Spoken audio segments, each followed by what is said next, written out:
And we are live here from Bolsa Grande Stadium. I cannot believe we are already here in the new football season, the 2023-24 season. It just seems like yesterday we were here broadcasting Bolsa and Loera. And wow, what a crazy few months it's been. I'm down about 10 pounds. I'm feeling good. Hopefully we're going to have a good game tonight. We're not going to have the same issues we had last year streaming our first game. We got everything tidied up, nice and good, working fabulously. We don't have the video for you today because we want you to go to our YouTube. That's at GGUSD Athletics to watch that Bolsa Grande preview that we recorded. Came out here a few weeks ago to talk to Coach Acosta, talk to Joseph Lee, talk to Ethan Wynn, and talk to Mohamed Matus to get their thoughts on this season. So go ahead and go to YouTube and check that out. Right now, let's take a look at the schools that we're going to be seeing today. If the graphics want to help us out, here we go. We got Savanna from the Anaheim Union High School District. That school opened in 1961. Their mascot, the Rebels. They're located right down Gilbert, so they had to take a short little bus ride to get here. Their home stadium is Glover Stadium, along with about 100 other Anaheim schools. And notable alumni, the Sandman, Trevor Hoffman, Hall of Fame baseball player, and for some of you young kids out there, and probably you kids in high school, the creator of SpongeBob, Steven Hillenburg, went to Savannah as well. So they've got a few good notable alumni. And how about Bolsa? This school opened back in 1959. Their mascot, of course, the Matador, is located here in Garden Grove, California. Their home stadium, this stadium we are at right now, that is a Bolsa Stadium. Now let's take a closer look here at Bolsa. Last year, they finished with a 6-6 record. They went 2-3 in league and a finish for third place. They lost that last game against Loera, but were still able to sneak into the playoffs, and they were able to break that 35-year playoff drought, the longest streak in county history, but that snapped. That's in the past, and they're going to try and start a new streak this year. And hopefully they can make it back and make it a little bit further. They won one playoff game, ended up losing to Whittier Christian, who lost, or I believe they won the CIF championship and then lost in the regional final to Crenshaw. As I take a drink from my water, my throat's getting dry. I'm out of shape here as far as talking.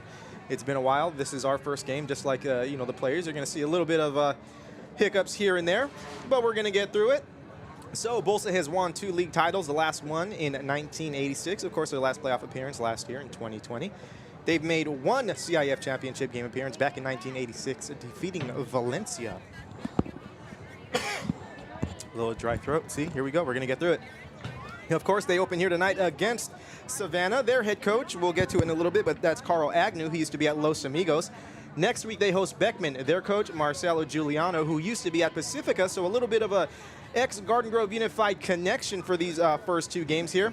They then host Artesia, visit Century, Ocean View, and they start league against Loera at Glover Stadium before coming back home and taking on Santiago. All of the Garden Grove League games are going to be big. Every single team is going to be a team that can beat another team, as we saw last year with La Quinta beating Rancho for their only league win. Speaking of, after Santiago, Bolsa is here away against Rancho. Then they follow that up with Los Amigos and end the season with that big rivalry game against La Quinta. Now let's take a look at the Savannah Rebels at a glance here. We just mentioned their head coach, Carl Agnew. Their record back in 2022, 3-7. They had a 3-1 record in league. That might be 3-2. That might be a typo. That was in third place. Unfortunately, the coin did not flip their way, and they did not go to the playoffs, so they had to sit that one out. I'm sure they're looking for a better outcome this year. They have 1 league title. That was last one in, actually, no, 2 league titles. One in 1994, and I believe they won a Crestview League title way back in the 1960s. They have 1 CIF game appearance. I've got some fun facts about that one coming up later on. And that CIF championship game was a victory over Whittier High School back in 1993. Now, their schedule, of course, starts here tonight against Bolsa Grande. Then they host Buena Park. They visit Santiago, and I believe we're going to be broadcasting that one live from Monsour Stadium in a few weeks on September 1st. Then they visit Rancho, so they have themselves a little Garden Grove League schedule as well. Then they follow it up by visiting University Santa Ana Valley, hosting Western, visiting Century, and then finishing off the season hosting district rivals Anaheim and Magnolia. Now, this is not the only game going on this week in the district over at Monsour Stadium. Pacifica is hosting the Orange Panthers. That's their secondary home stadium when Bolsa has the rights to have the game here at Bolsa. That's going to be a good game. Last year, Orange taking care of Pacifica very handily. I believe it was 42-7. Pacifica, new coach, Kyle Murphy, looking to kind of get a little bit of retribution for that game. And Garden Grove is away tonight over at Bellflower as they take on the Buccaneers. We are about 8 minutes away from game time here. I'm ready. It's been a long off season. I know Bolsa is ready to get at it, ready to start this campaign. They've got a bunch of players returning. They've got some all-league guys returning whose names we're definitely going to be calling here tonight. We're going to try and give you every name of every person who touches a ball and makes a tackle, but it's a little bit difficult to do sometimes, trying to catch everyone, and everything just happens so fast, but we will try our best. We have a young man here named Connor. Connor's your name, right? Cole. See, District Athletic Director David Manley told me Connor, so that's not my mess up. But Cole's going to be on camera. He's going to do a fantastic job here. He should be back next week. We're hoping, we're crossing our fingers for you, so you can get out there and join your squad. But tonight he's going to help you view the action here from Bolsa Stadium. I didn't even introduce myself because I am secondary here. I am David Mora. I work for the Garden Grove Unified School District in the Public Information Office. We bring you all of the good news that Garden Grove has to offer, and it's, been a good week here, first week of school. It's good to see all of the students back, smiling. I was over at Los Amigos on Monday morning, bright and early, and they had a great celebration. We had people all over at our elementary schools, our intermediate schools, just getting the vibes and just soaking it all in as we start the 2023-24 school year. We have a beautiful day out here. It's probably about, I'm going to guess, I'm not going to look at my weather app, but I'm going to guess it's about 84 degrees. And we're going to see if I'm right, it's 81. We do have a storm, a tropical storm warning, the first time California has ever had one. So that's going to be the frenzy this week, and everyone's going to be scared. Everyone's going to be going crazy, and let's just hope that it ends up with every other storm warning here that we get in California, with a little bit of sprinkles and not much action. We're going to be back with you in just a minute, live from Bolsa Stadium. I am David Mora once again. Thank you for tuning in to Garden Grove Unified School District Athletics High School Football Friday.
Ladies and gentlemen, welcome to Bolsa Grande Stadium to the TV game, the Bolsa Grande versus Savanna High School.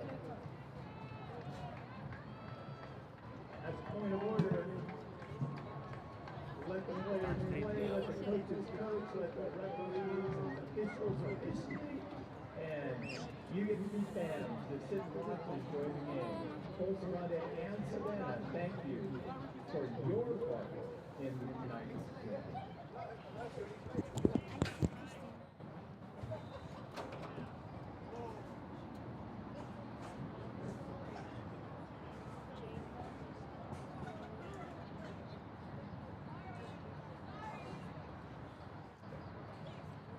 Got the cheerleaders on the field getting ready to welcome the team. The referees are out there getting ready. Savannah's on their sideline, huddling up. Looks like we might have captains coming out right now. Are you have to do it. I don't know. I believe tonight is alumni night here, where they will be honoring the Matadors of the past. For the sake of our national And we're going to get to the national anthem, so we will be with you in just a National moment. anthem will be sung by our varsity football player, Nathaniel Viapita.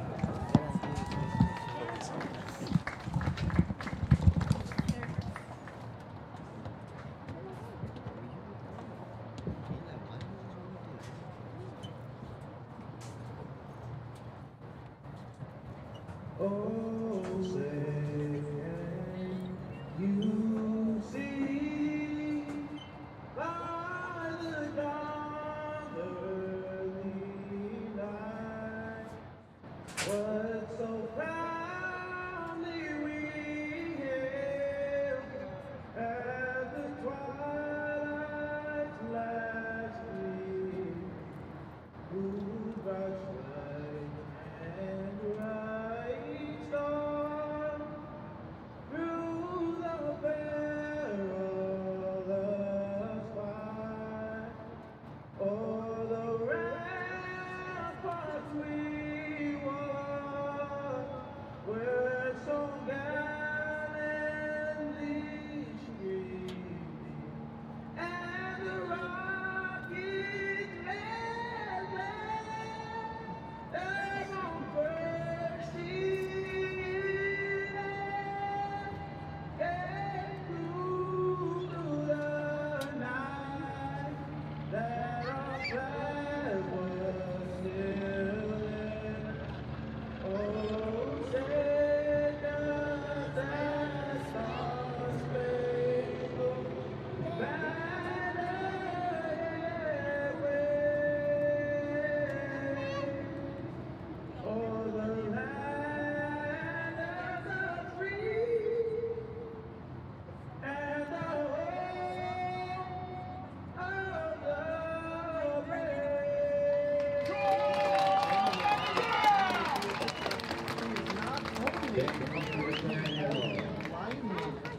As a freshman, as a sophomore, I'll be here for time. Good job to him bringing us the Star-Spangled Banner. Game one here. We're shortly here. We're gonna get some action. We're gonna get this new season kicked off. I'm excited. Gonna get that same energy. And rowdiness. We're here. District Athletics High School Football Friday, Game 1. Again, Bolsa Grande opens up last week. Victory over Workman. That's really young class. And, Oh shit. took that team just all up and down the field and ran away with that. Hey, you gotta come here. I just say that.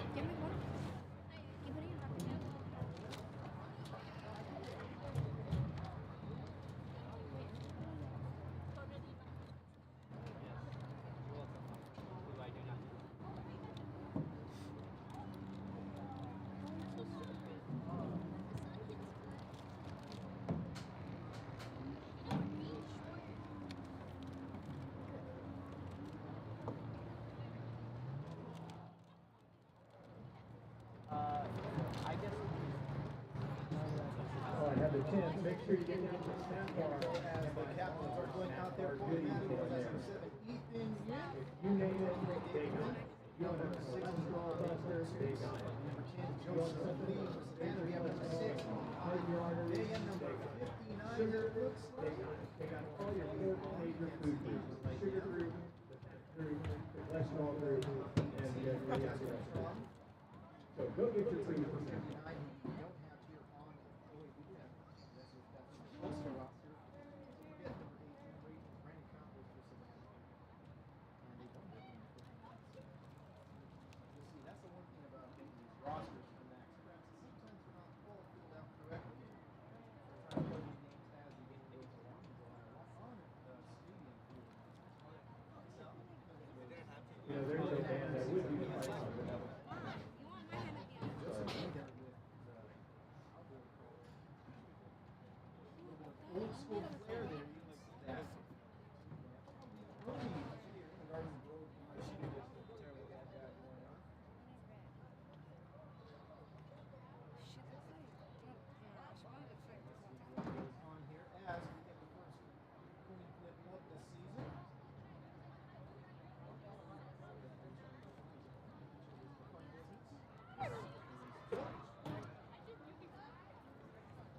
And actually, there we go. You couldn't hear me because the microphone was down. Again, we're going to get through this. We're going to work out all of the bugs here. Hey, Scott, how do I set the time? Trying to figure out how to set the time here. That's the great thing about high school football is the PA announcers sometimes give you some very comedic little things that they say and do as the PA announcer is asking Bolsa Grande Athletic Director how to set the time. So here we go. Let's see what is going on here to open the game. And Bolsa will be receiving the football here.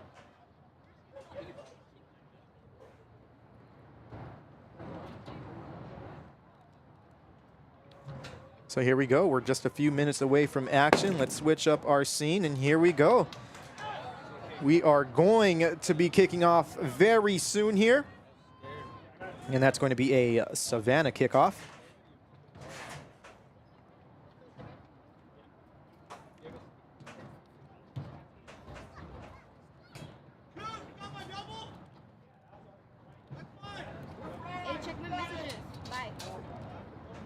And of course, with crowds of a small size, we hear a lot of crowd noise, so you'll hear a few conversations here and there. Let's just hope that nothing unsavory gets across this microphone.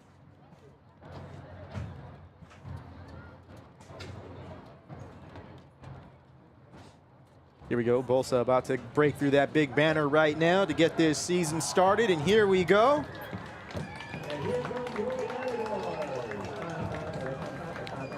Actually, Bolsa won't be kicking off.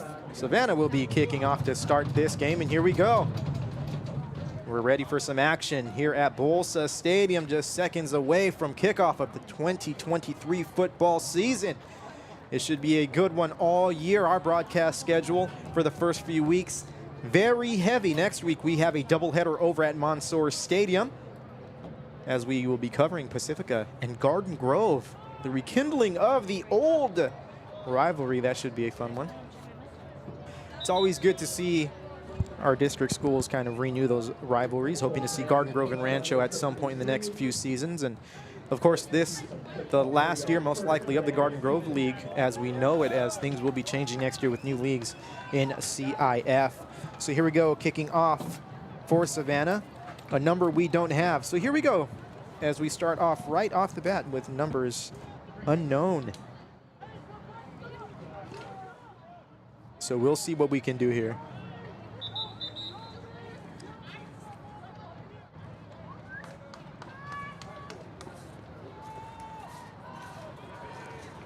Back deep to return for the Matadors, number 2, Oscar Rodriguez, and I believe it looks like number 14, Eddie Zarate.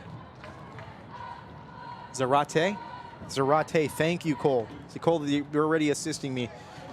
Already paying dividends here. So here we go as the kick is about to be off the boot of the Rebel player. Rodriguez fields that back at the 10-yard line up to the 20, goes to the right side, still at the 20 and gets brought down by 2 Rebels, and it looks like it was number 6 and maybe number 2, and it's going to be a first down for for the Matadors here at about the 21-yard line or so. So let's see what Bolsa does here on their first drive. Of course, losing their league MVP wide receiver to graduation, but they do return some good offensive pieces in Rodriguez, Zarate, and Ethan Nguyen, along with running back David Nguyen, unless I said that already. So here we go. We got 4 wide receivers, trips left for the Matadors. Nguyen takes the snap, drops back to pass, feels the pressure, lets that one go, and that's going to be intercepted at about the 50-yard line by number 10 for the Rebels. That was Blake Wiley, it looks like, on the interception, so not the start that the Matadors want to have for the 2023 season, as they give that ball right back to the Rebels, and they're going to have a first down at the Bolsa, looks like 37-yard line.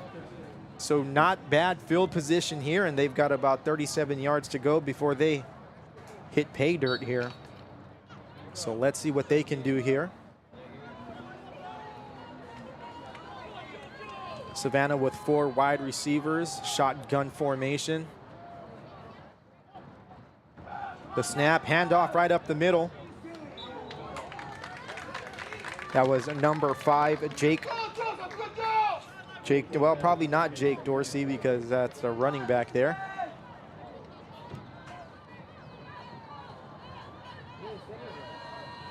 Looks to be maybe a gain of about 4 yards on the play. That's going to bring up 2nd down and 6 for the Rebels.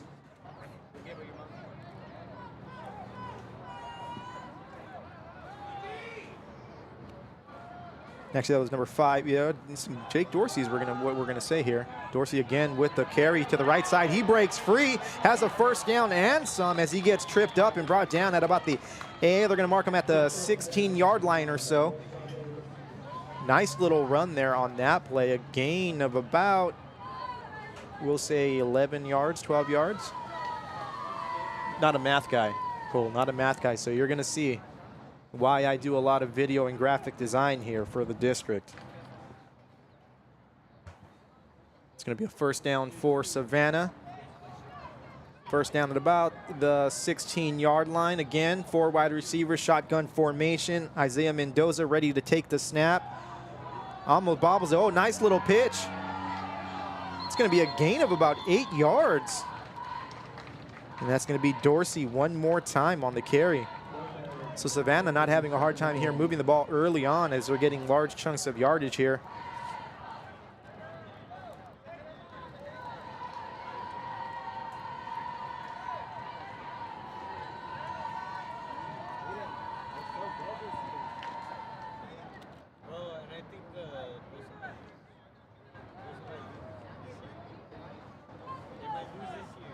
Savanna in the same formation here.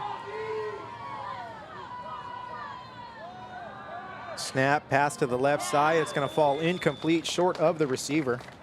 It's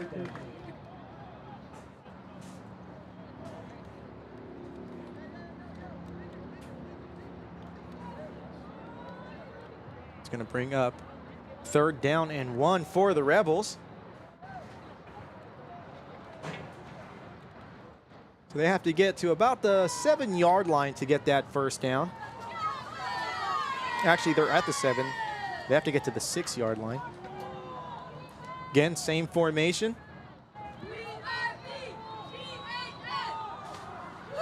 Quarterback keep up the middle, and it looks like he will get the 1st down, depending on where this ball is marked.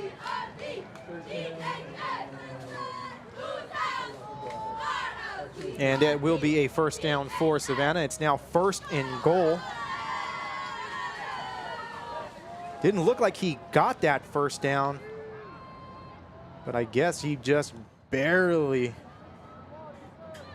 inched it over that line.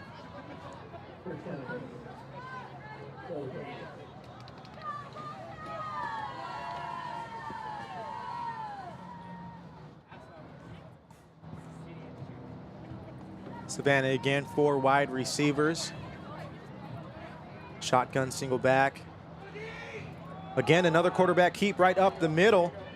Gets away, and that's going to be a touchdown, Savanna, as they get on the board first here at Bolsa Stadium and take an early 6-0 lead here. Quarterback keep right up the middle. Why don't we see if we can bring that up on replay? Let's see if this is going to work for us today. Savanna again, 4 wide receivers.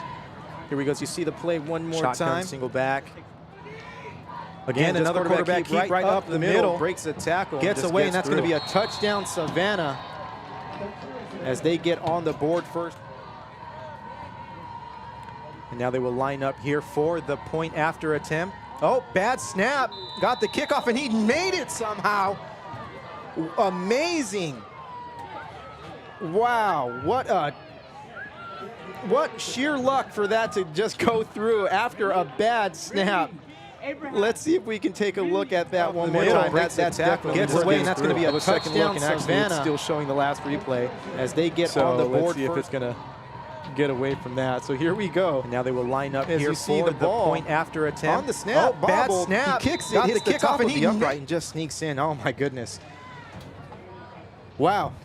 So early on here, Savanna interception, takes it down about 37 yards, gets into the end zone, and dinks and doinks their way to the extra point, and we better give them that 7. Actually, wrong way here, so we're gonna have to fix that.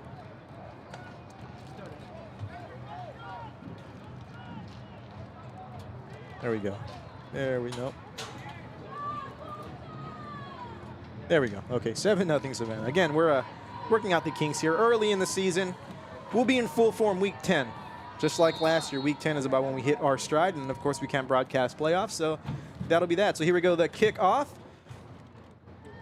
Fielded by Rodriguez at about the 12-yard line, takes it up the middle, follows some blockers to the right side, gets to the 25 and brought down at about the 27-yard line, so that's going to be a first down for the Matadors. Let's see how they respond after that first drive ended in an interception.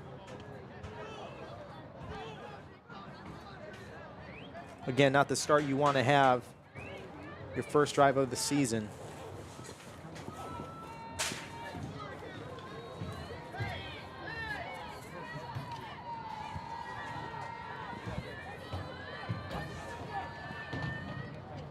As I try and find pens here to help myself keep some stats. The snap handoff to David Nguyen. Not much going there. Maybe gets to the line of scrimmage. That's going to bring up a second down here. And they're going to actually call it a loss of a yard.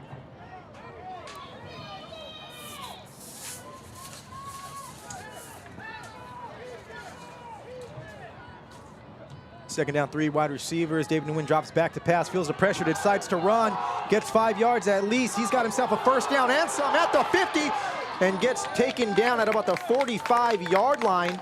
Gets to the right side of the 50, and that's going to bring up a first down for the Matadors. Big run by Ethan Nguyen. So Matadors responding nicely so far on their second drive. That play going nowhere and quickly. Second down here.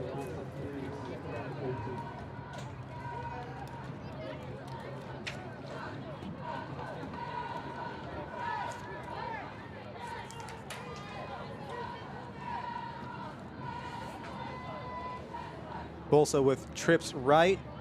Ethan Nguyen getting ready to take the snap. Looks to his left to pass. Feels the pressure again. And that ball falling incomplete. Savanna bringing the pressure. Getting really good movement from that line. And that's going to bring up third down. And it looks like they're down in about 14.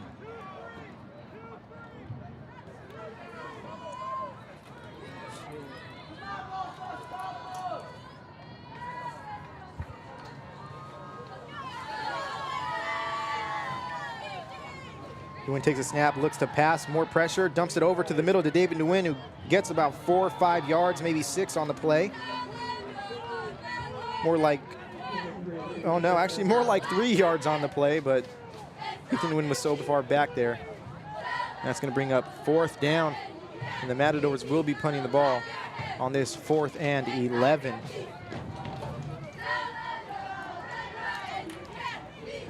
So tough going here so far for the Matadors to start this game.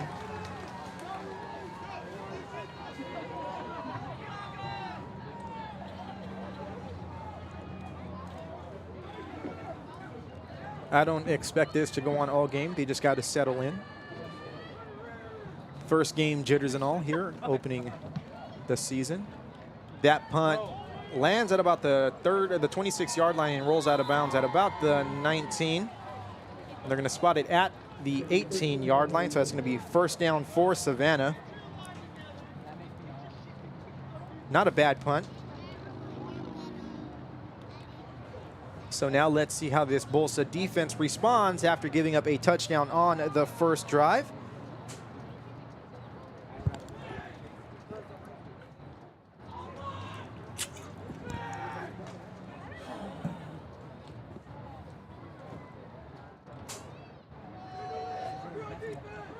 Got some Savanna fans in the chat here.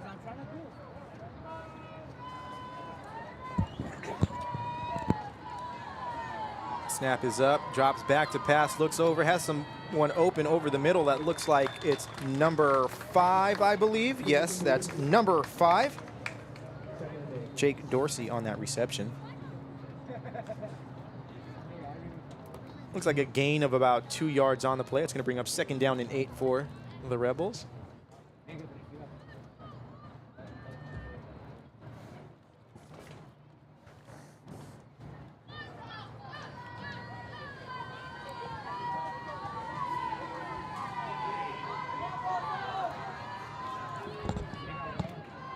Again, 4 wide receivers. The snap, handoff to the left side. Dorsey again takes it out and has nowhere to go as he's brought down. And it looks like Joseph Lee on the tackle.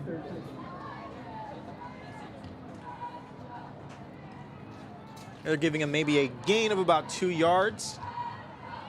It's going to bring up about 3rd and 6 here. Great job so far by the Matador defense. Let's see if they can come up big on 3rd down and get this ball back for their offense. The play is in for the Rebels.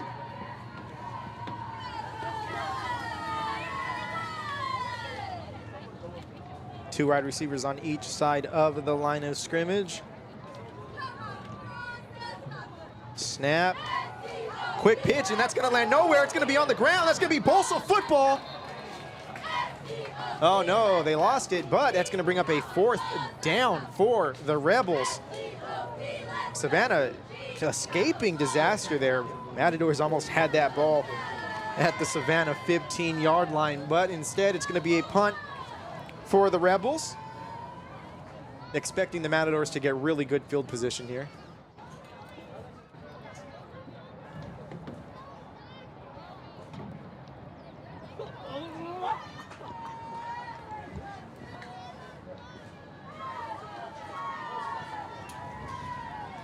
Back to return for the Matadors as I look for my roster here as my papers got shuffled around. It's number 14, Eddie Zarate. That punt from the goal line. We've got a flag on the play. And that punt's going to land and roll to about the 41.5-yard line on the Matador side of the field. But we do have a flag on the play. And let's see what that call is. Referees discussing it. It looks like there were a few flags, one on each far side of the field, so one close to us and one on the far side, as you see there on the screen. Not sure if that means it's 2 penalties or if both referees saw the same thing, if it was that egregious.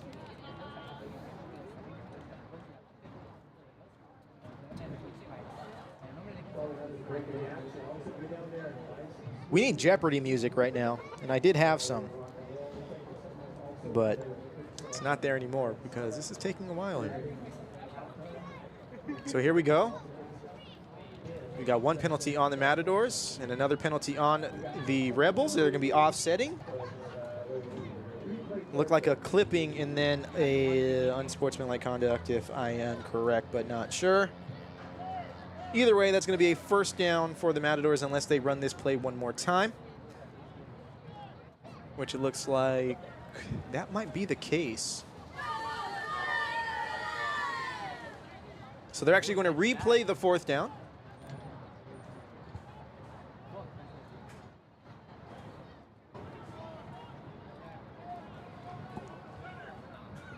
Got about 5 minutes and 19 seconds left to go here in the 1st quarter from Bolsa Stadium. You are tuned into Garden Grove Unified School District Athletics High School Football Friday. I am David Mora of the Garden Grove Unified School District. Thanking you for tuning into Game 1 of the 2023 season. I mentioned earlier we have a full slate here in the next few weeks. Next week, a doubleheader at Garden Grove High School, both Thursday and Friday. So I'm looking forward to that.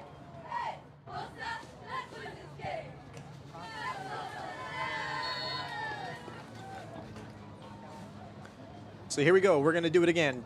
4th down, part 2, as the Rebels line up to punt this ball.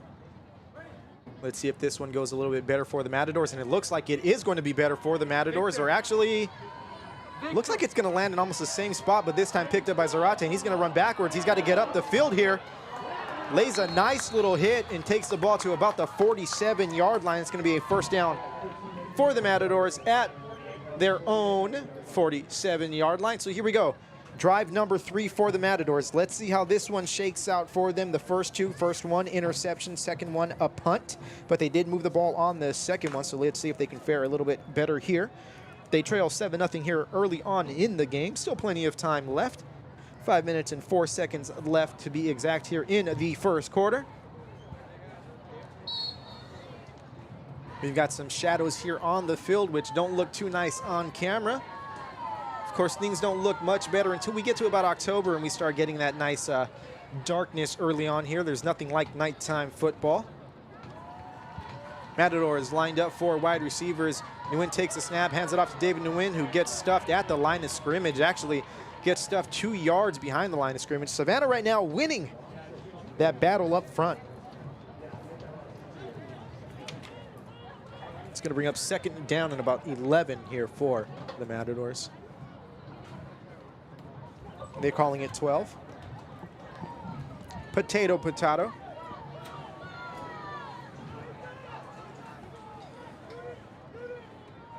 Five wide receivers out here. Ethan Nguyen now not behind himself or by himself. Hands off to David Nguyen, who's still in the backfield and gets stuffed again. A loss of about 5 this time. That's going to bring up third down here for the Matadors. This Matador offense just having a hard time right now getting some positive yards here. They had a few plays in that second drive, but right now just trending backwards. Now it's going to be third down and about 17 yards. Ball at their own 41-yard line. Let's see if they can get a good chunk of yards here. 4 wide receivers. Nguyen takes the snap, and it's going to be flags on the play. Most likely, actually, it's hard to tell here at the high school level.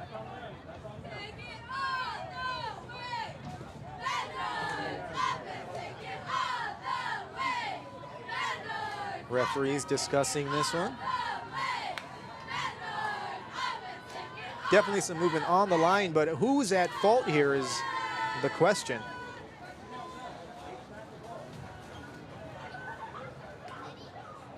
Encroachment on Savanna, so the Matador is getting some free yards here. It's going to bring up 3rd and 15, and they're going to replay this down. Ball now at the 46-yard line, so a little bit of free yardage. Actually, it's going to be third and looks like 11 now. Yeah. Beautiful spot for the Matadors nonetheless. So here we go. 4 wide receivers. Ethan Nguyen takes a snap, looks to pass, has a man open over to the left side, actually pretty well covered. That pass intended for, I believe, looked like number 5. Was it number 5, Cole? We're going to say number 5. Mark Navarro. It's going to bring up 4th down here for the Matadors as the punt team heads onto the field here.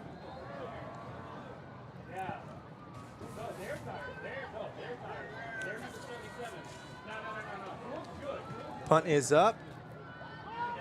Lands at about the 34-yard line, rolls back to the 20, where it will be downed. It's going to be Savanna football at their own 20-yard line to start their 3rd drive.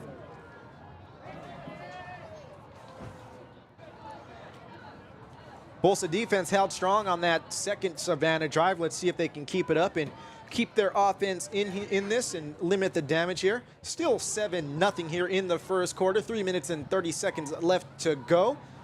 Again, plenty of ball game left. So I mentioned earlier Savanna winning the CIF championship in 1993. My cousin Gilbert was actually on that Whittier Cardinal team that lost to Savanna. Savanna was led by a coach named Fred De Palma. About 24 years later, Fred De Palma was at Catella. He went on to win a championship over Covina on that Covina Colt team. One of our younger cousins. So Fred DePalma owning my mom's side or my dad's side of the family in football, as he won 2 CIF championships against my family members at 2 different schools. That run went nowhere for the Rebels, and it's now 2nd and 12.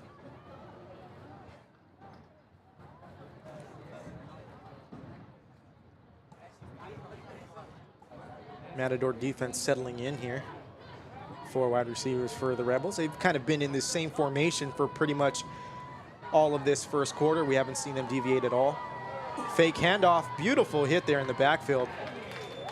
And taken down after about maybe 3 yards. Looked like that was number 72, Christopher Zamora, on the tackle.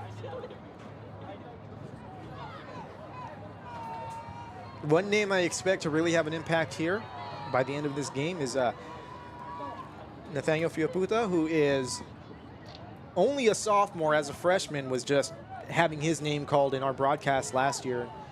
Awesome to see. He's going to have a nice career here at Bolsa Grande. Still, again, only a sophomore.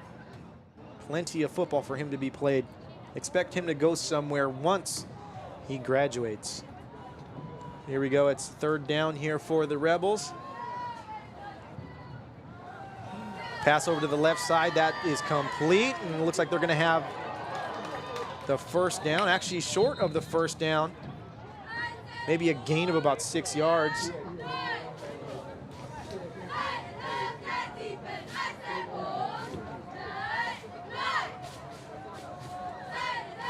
Call it a gain of, probably 6 yards. It's 4th and 2, and it looks like the Rebels are going to go for it here.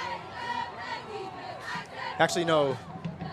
A little bit of misdirection as they bring the punt team onto the field. I mean, I would not hold it against them if they did go for it here.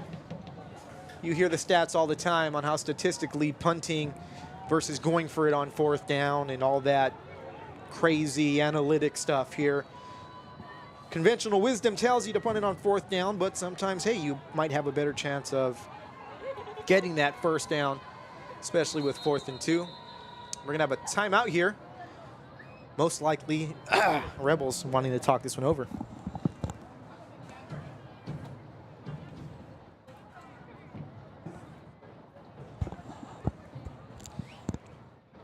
So I mentioned earlier in the broadcast, I lost a few pounds, about 10 since last football season. A lot of basketball, just playing a lot of basketball.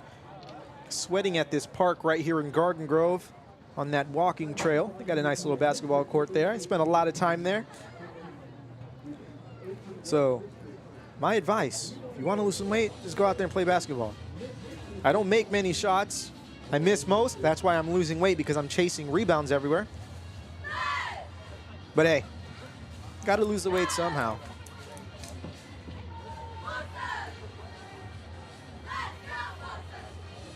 I want to thank you to the many Savanna fans who, it looks like, are tuning into our broadcast. We try to be very neutral here on our broadcasts. No homers here. Savanna goes back out onto the field. Still looks like the punt team is out there. 53 seconds left to go here in the first quarter. Game 1 of the 2023 football season. Game 1, week 0. It doesn't math, but CIF is different. So week 0, but it's game 1. And next week, for some, it'll be game 2 during week 1. Again, don't try to make sense of it. That snap a little high, but he gets it down. Punt away. Nice booming punt that lands at about the 47-yard line and goes out of bounds at maybe the 45-yard line. So we're going to have a first down here for the Matadors, who are looking to get something going on their 4th drive of the game. First one ended in an interception, which led to that Savanna score. The next 2 ended in punts, just like the 3rd and 4th Savanna drives ended in punts as well. Anyway, I love being able to do this and to be able to broadcast and bring these games and just try to give people a little bit of a look at what these young men bring to the table here. And I believe we've got a flag on the play. I mean, like I said, I love doing this, and I thank everyone for tuning in, and feel free to share this out. This is going to live on YouTube when it's all said and done, and we broadcast every week. So week 0 to week 10. Some weeks we have 2 games. Some weeks we have 1. And we bounce around and we try to cover different schools. Now Savanna will actually be covered twice. So if you're a Savanna fan, tune in, I believe, in 2 weeks when they visit Santiago at Monsoor Stadium. We will be broadcasting that game as well. So let's see what the call on the field is. Referees really taking their time to figure things out here. So something on both teams. They're going to be offset. And lo and behold, we're going to have 4th down, part 2, again. So they're going to reset this thing and go back. And we're going to have to go back again. It's going to be 4th down, Savanna, no flag. Okay. Like I said, I just love being able to do this to showcase our athletes. Yeah, this isn't the Trinity League. It's not the Sunset League. So they're not going to get that publicity. But you know what? I'm more than happy to do it for them, because we do have athletes on these fields who are working hard year-round to get ready for football, and a lot of them multi-sport athletes. So they need that shine. They need that love. They need that publicity too.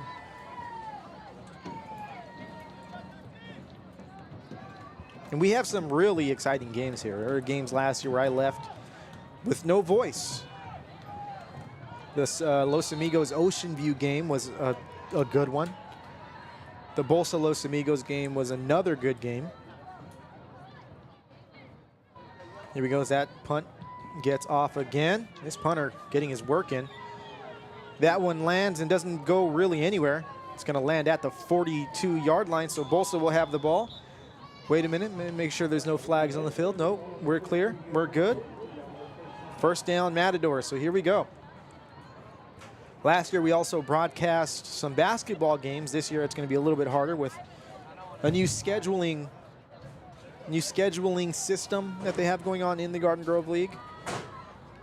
But we've got some ideas in the works. District Athletic Director Dave Mamali does a fantastic job of promoting our athletics. He's got his drone out a lot. He's got a video right now on YouTube showing all the lights at our schools. Got new lights at all of our schools that didn't have lights. You see here at Bolsa, we've got lights on the softball field, the soccer field, the baseball field.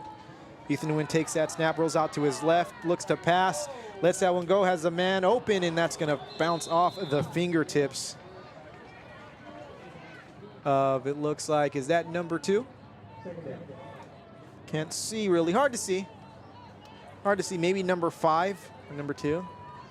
Nevertheless, 2nd down and 10. Like I said, Dave Mameli has a wonderful video out that he put the drone up in the air and he got the lights at Pacifica, La Quinta, Los Amigos, at Bolsa. Couldn't quite get them, or at Rancho 2, couldn't quite get them at Santiago and Garden Grove because of the Disney flight restrictions. But pretty cool. And just the pictures that he's taking, the videos of all sports. Ethan Nguyen drops back to pass, lets it go, and nothing going.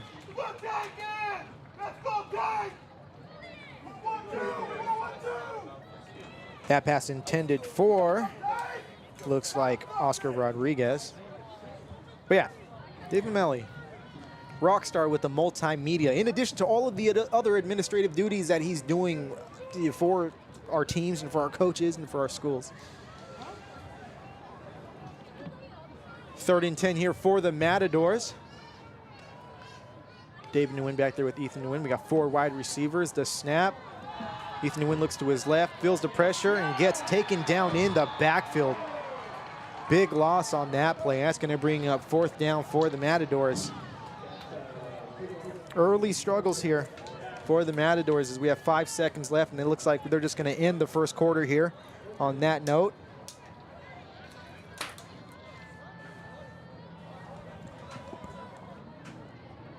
And that's the end of the first quarter here from Bolsa Stadium. You are tuned into Garden Grove Unified School District Athletics High School Football Friday.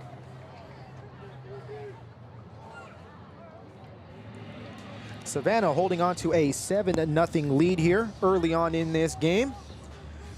When we resume action, it's going to be 4th and 20 for the Matadors.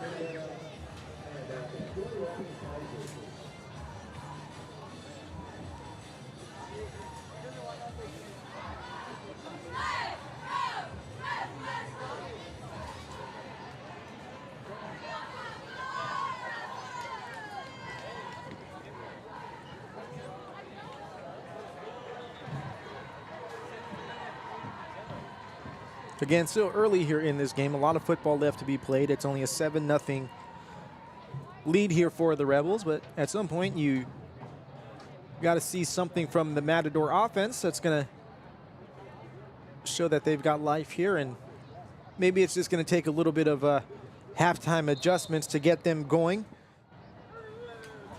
as they get ready to punt the ball here. Oh, bad snap, and that's going to be on the ground. Can he get it off? Almost blocked. And that punt is going to land at about the 49-yard line and take a little Bolsa bounce as it lands on the 44.5-yard line. So it's going to be Savanna first down. Savannah's last 2 drives ended in a punt. Their first drive, of course, that touchdown. So let's see if the Matador defense can keep this team in it, as they've really stepped up on the last 2 drives. And they've kind of had a bend but don't break attitude here.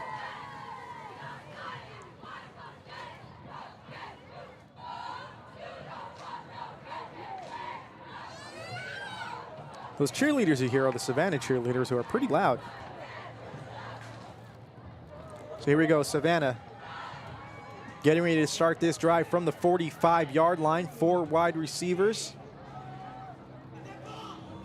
Oh, we're gonna have a flag. It looks like Matadors jumped off sides. It's gonna be free yards for the Rebels, as they now have the ball at the 50-yard line.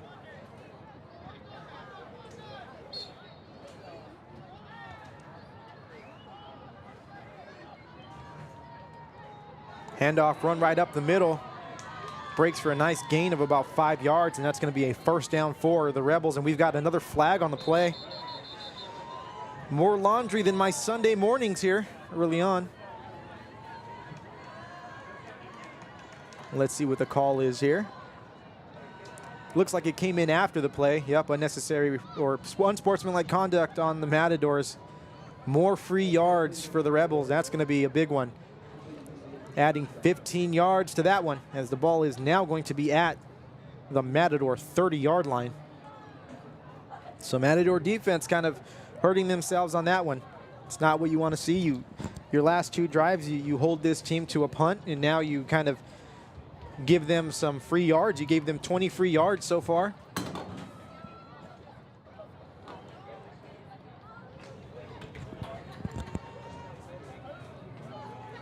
Once again, first down for the Rebels at the 30-yard line. 4 wide receivers, shotgun formation. QB takes the snap, fakes a handoff, keeps it to the right side. Slips by 1 tackle, gets taken down after about 4 yards, it looks like, 3 yards. It's going to bring up second down.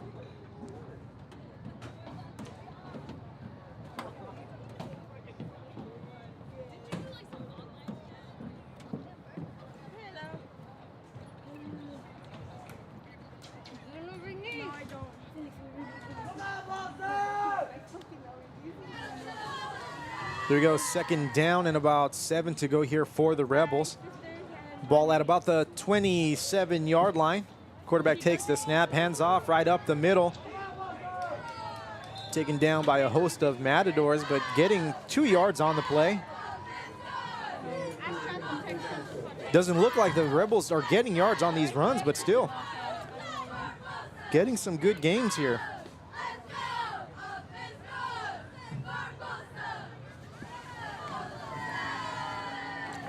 Third down and 4. Let's see if the Matador defense can hold tight here. I'm sure this is 4th down territory unless the Rebels have a stellar field goal kicker. Many teams at the high school level don't have a solid kicker, so 4 down territory is usually anywhere inside the 50-yard line. Here we go, 3rd down. Shotgun formation, quarterback takes the snap, goes to his left, pitches, and beautiful stop there by Joseph Lee. That's going to be for a loss of about 1 yard, and that's going to bring up 4th down. And by the looks of it, we might have a field goal attempt.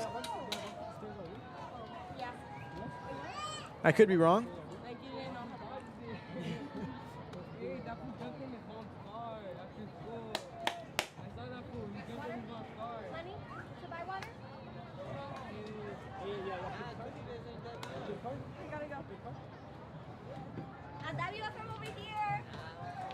And we're going to have a field goal attempt. Looks like it's going to be a 35-yard attempt here. Of course, the kicker with his PAT dinked it in just a little bit. Let's see, the kick is up. Not enough. That's going to be no good. And it's going to be fielded and taken out of the end zone by Rodriguez, or no, not Rodriguez, Navarro. And he's going to return that ball up to about the 35-yard line. So some quick thinking there. And the Matadors would have not had as good field position if he didn't take that ball out of the end zone. So some quick thinking there.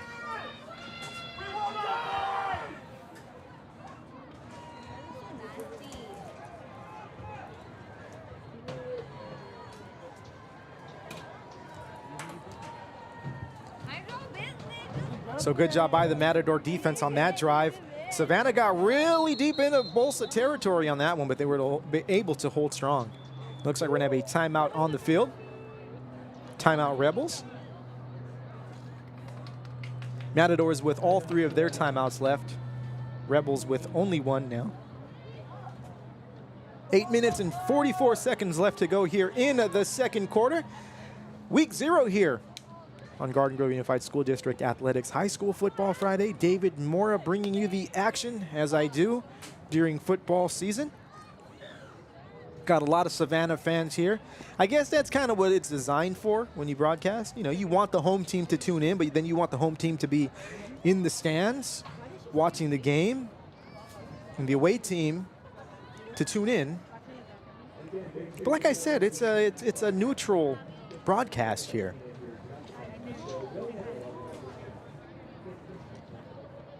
If I had a better roster for Savanna, I'd be calling out names, but I don't want to say the wrong name, and half the numbers are missing. So in the chat, if you have names for, you know, players who are carrying the ball or getting receptions, feel free to drop them in there so I can refer to them as the game goes on.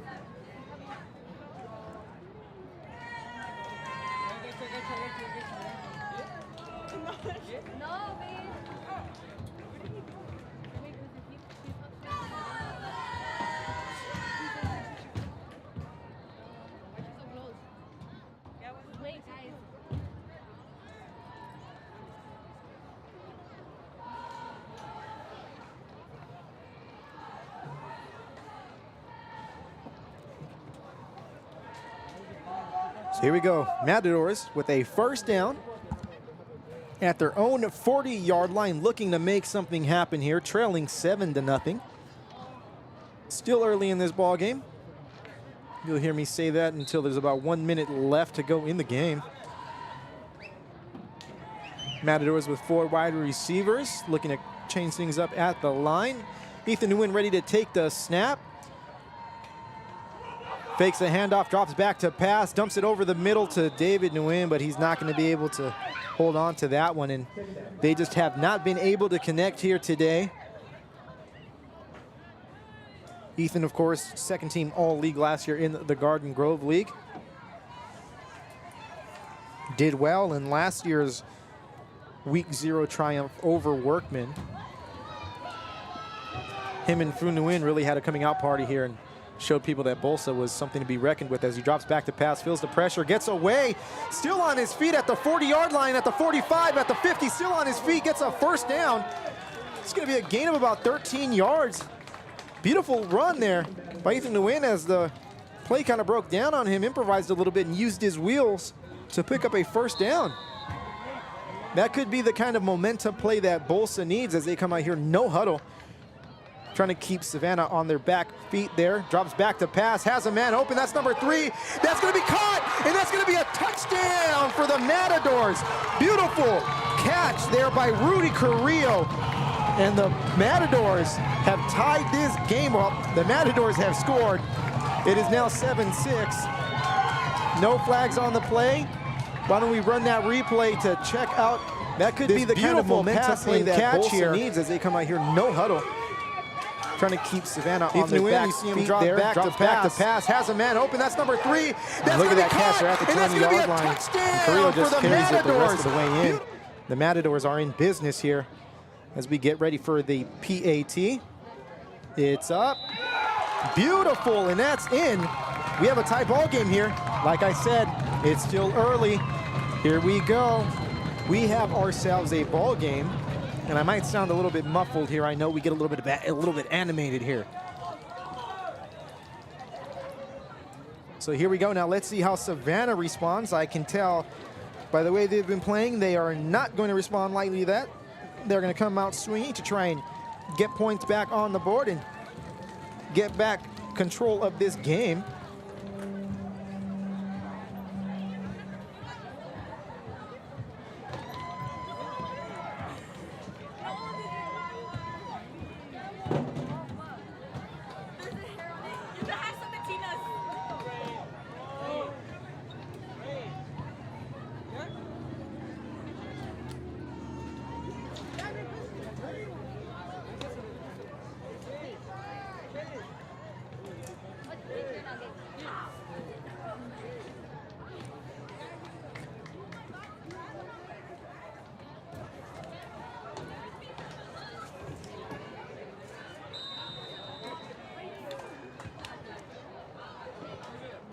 Kickoff is up. Fielded back at the 10-yard line. Beautiful kick there. Returned up the middle to the 30, to the about the 33-yard line. That was a nice little return there by Savanna. So they answered right there on the kickoff.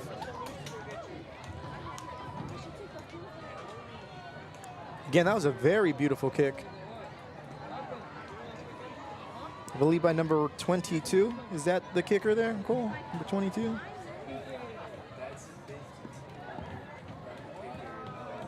Kicker is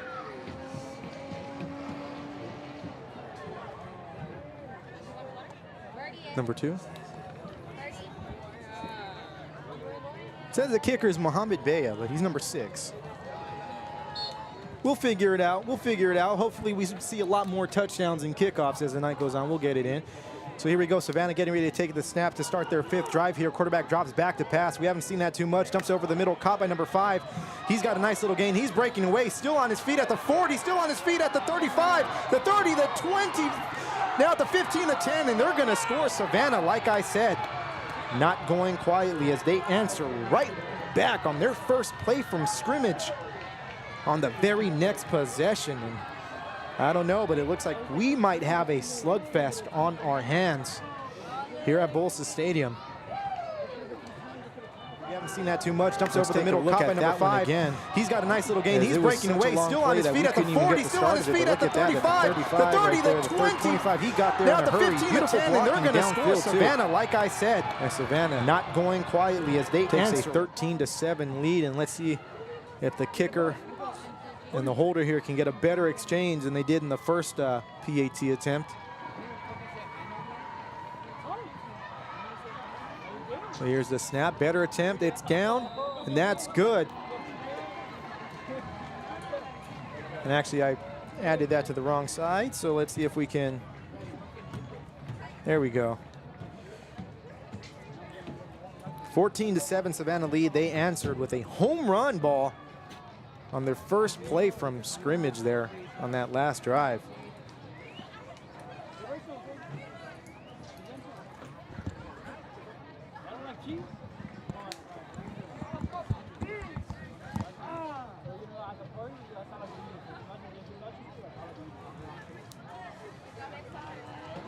Looks like it's awesome. I think we now, from this vantage point up here, we can see the lights at, looks like maybe Santiago High School off in the distance, and then over here to the left side, perhaps a light at Garden Grove High School.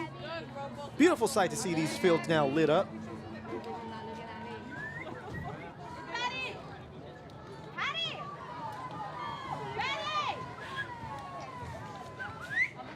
Zarate and Rodriguez back deep to return for the Matadors. Their offense settled in on that last drive.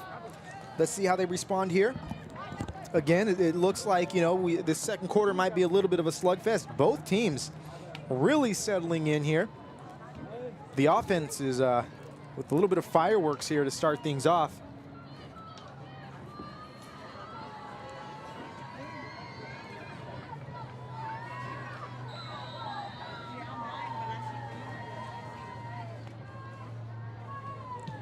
Kick is up, lands at about the 19-yard line, fielded and then dropped at around the 8-yard line by Rodriguez, who picks it up, looks for some daylight, doesn't find anything, cuts to the right, makes a little bit out of nothing as he returns that ball to about the 18-yard line. But we've got some laundry on the field. Back there might be some holding. Maybe a block in the back is what it looks like. Nonetheless, don't know what the call is, but it's on the Matadors, and that's going to take them the wrong way, as they're going to be starting this drive from their own 6-yard line, 7-yard line.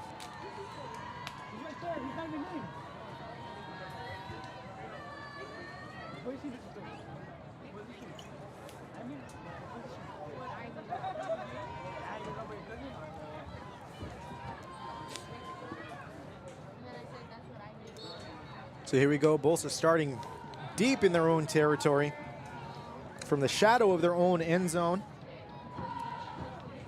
Trips left, handoff to David Nguyen up the middle, gets some nice yardage.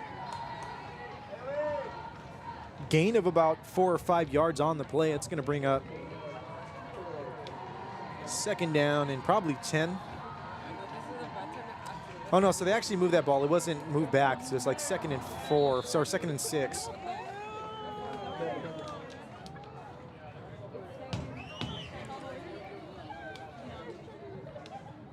But quickly, 3rd down now, 3rd and 6 here. Oh, wow, now you're saying that?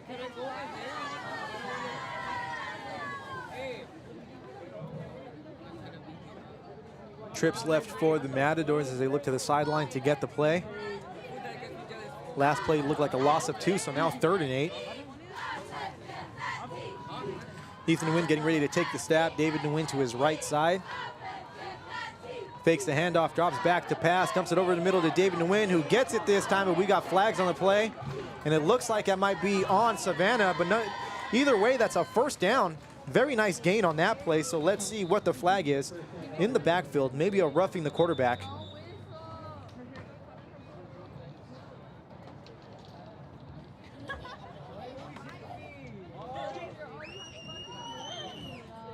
Roughing the passer on the Rebels. So either way, a 1st down, but a beautiful gain there on the little dump off to David Nguyen.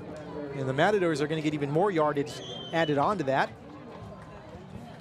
So right back in business after being deep in their own territory, and both defenses so far have had instances where they've hurt themselves with some not so smart plays.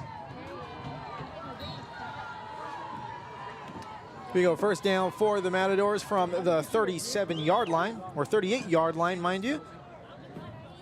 Ethan Nguyen gets ready to take the snap, drops back to pass, feels the pressure, steps up, decides to keep it, has some room, gets away, still on his feet at the 45, the 50, the 45, makes a move at the 40, and gets brought down at about the 48-yard line.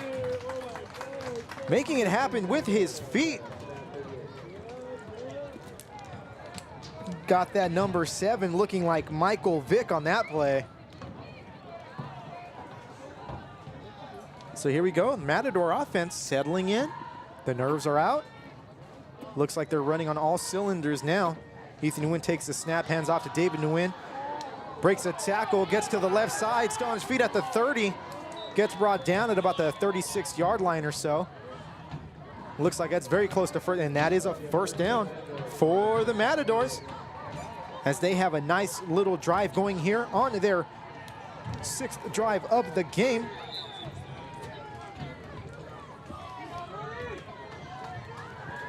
Here we go, right back out there on another first down, this time from the 38-yard line or 28-yard line.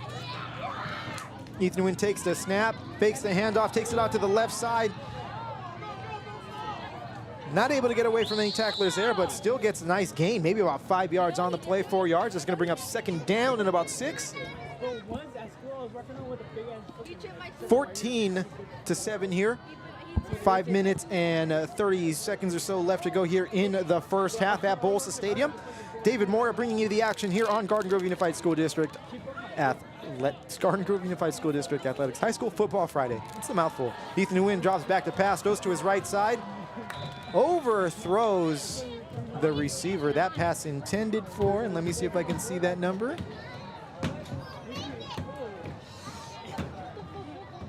And we'll get it soon enough. Number 13. Jacob Ortiz. So here we go. Matadors now 3rd down and 6 from the Rebel 28-yard line. Ethan Nguyen takes the snap, looks to pass, looks left, feels the pressure, steps up. He's going to have himself some nice yardage, makes a move, gets to the 15-yard line, gets the first down, and a little bit more, and that's going to be first down for the Matadors. It looks like the ball's going to be marked at the 13-yard line. Clock running here. Matadors looking to get those points back after they tied the game up. Handoff to the right, that's number 3, Rudy Carrillo. Not much going on that one. He gets maybe a gain of 1 or 2 yards on that play. That's going to bring up second down here for the Matadors, as they're spreading the ball around. Everyone getting some love there.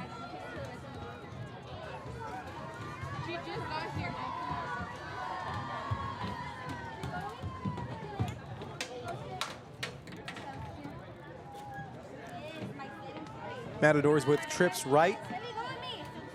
Shotgun formation. Ethan Nguyen takes a snap, rolls out to his right, looks to keep it, has some room, and he's going to have a touchdown. Are they going to signal it, or are they going to call him down? And they're going to call that a touchdown for the Matadors. Nice little run. Ethan Nguyen doing it on his feet, doing it through the air. That man can do it in any way he wants to. And hey, again, we've got ourselves a ball game here at Bolsa Stadium. 14-13 Matadors getting ready to kick this PAT to tie it up.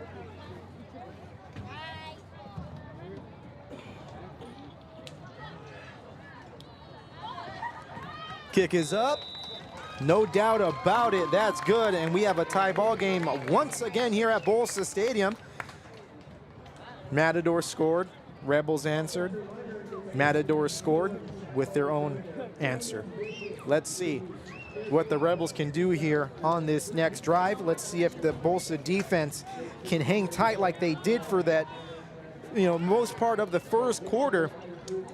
And let's see if Bolsa can come back and take a lead going into halftime. But we have a good game here. Two teams looking to get their wins on week 0 here in Garden Grove.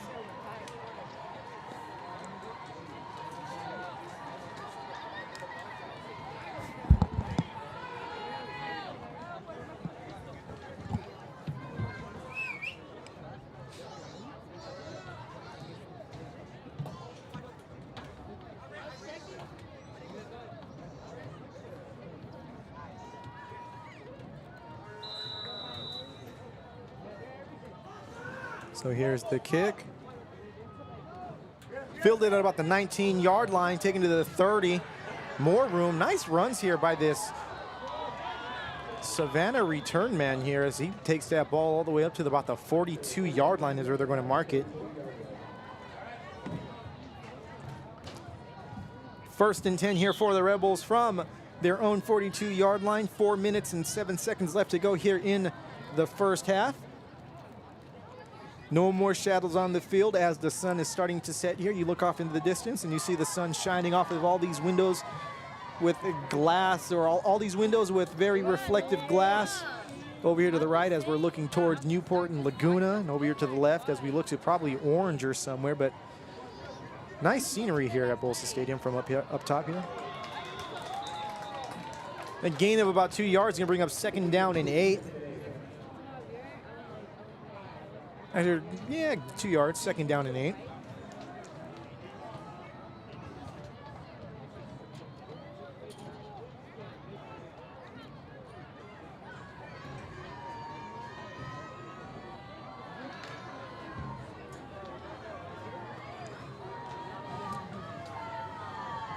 Rebels in that familiar formation. Quarterback getting ready to take the snap. Looks to his left, passes it off really quick to number 6, who has that catch. Are they going to give him the 1st down? He's going to be very close. And they are going to give him a 1st down.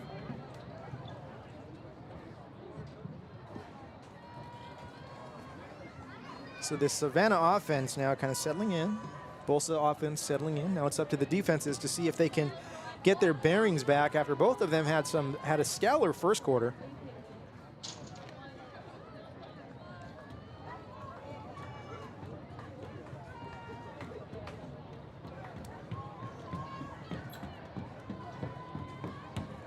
Rebel quarterback getting ready to take the snap, hands it off to the left side. Nice little move. Gets past the line of scrimmage and gets a gain of about 4 yards. It's gonna bring up 2nd down and 6 for the Rebels.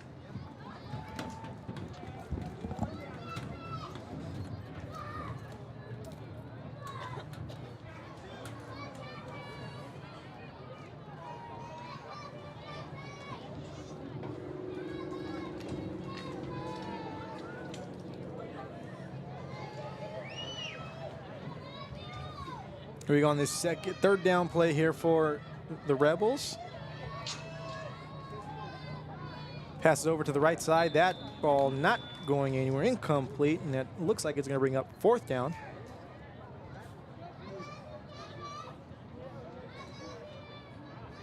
Or was that 3rd down or 2nd down? I'm looking at the game clock here. The game clock said 3rd down before the snap, so it looks like it's only 3rd down.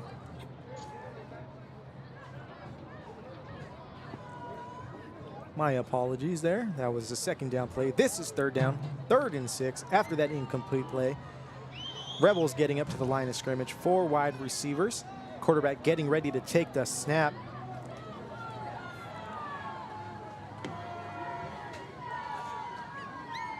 Pitches out to the right side.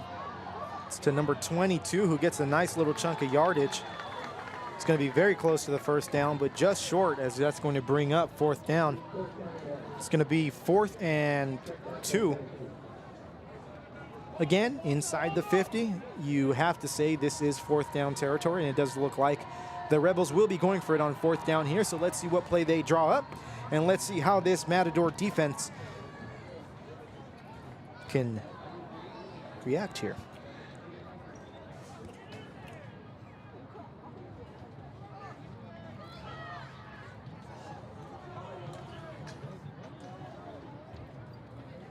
I'm expecting maybe a quick pitch here by the Rebels.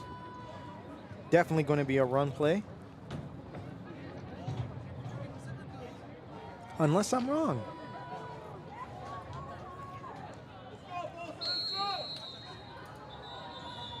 And we're going to have a timeout. Savanna will be using their last timeout. 1 minute and 35 seconds left to go here, so we're steadily creeping towards halftime. Here at Bolsa Stadium, I am David Mora. You are tuned in to Garden Grove Unified School District Athletics High School Football Friday, live from Bolsa Stadium for this Week 0 opening matchup between the Savanna Rebels and the Bolsa Grande Matadors.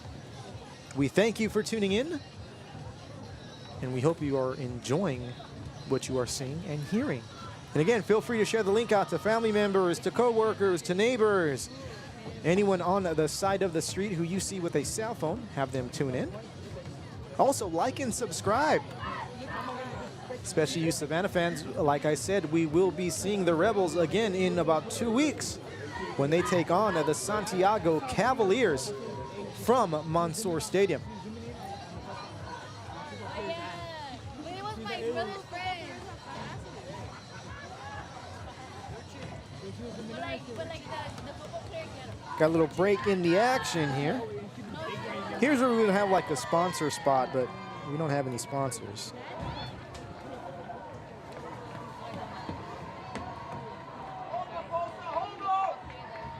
So here we go, big fourth down play here for the Matadors. Oh, botched snap, but he's still gonna get the first down somehow. Wow. Lucky break there for the Rebels as they keep this drive alive here. Clock running, 1 minute and 20 seconds and counting to go here in the first half. Nice play there by the Rebels to get that first down. One thing about this Rebel team is they kind of keep their poise when things don't seem to go their way. We saw that on that PAT attempt earlier in the game where it was bobbled and the kicker somehow made it in. And again on that last play, hand off to the left side to number 5. Gets a nice little gain there, maybe a gain of about 4. And if I'm correct, that's Jake Dorsey.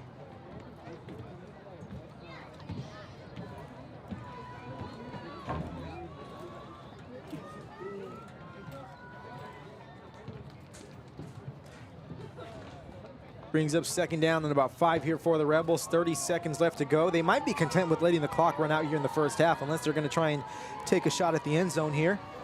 Nope, they're going to run to the left. Quarterback's going to keep it, breaks a tackle, has the first down. And a little bit more as he gets that ball to about the 18-yard line. That's going to be a first down for the Rebels. Now they don't have timeouts, so they're going to try and spike this ball and maybe get a field goal, but that's what happens when you use your timeouts quickly and early. 13 seconds left to go. Let's see if they can spike it. And it looks like they did, so it's going to be second down. Let's see what the call is here. Let's see if they're going to try and take a shot at the end zone. You figure the run here is going to waste a lot of time, and trying to get back to the line of scrimmage to clock it is going to be tough. So at some point, you expect a quarterback to take a shot here. Again, 12 seconds left to go here. 14-14 ball game. Both offenses struggling in the first quarter. Savanna getting a touchdown in the first quarter, but after that, nothing much doing for them in the second half. Offense is finally settled in. So here we go, second down. 12 seconds left to go here. Only a few plays left here in the first half. Quarterback takes a snap, looks to pass, takes a shot to the left side or the right side. Intercepted by the Matadors. So the Matadors getting one back after they gave one up earlier. Love to see it, love to see it. It's going to be Matador football, and they're most likely going to just take that ball in halftime.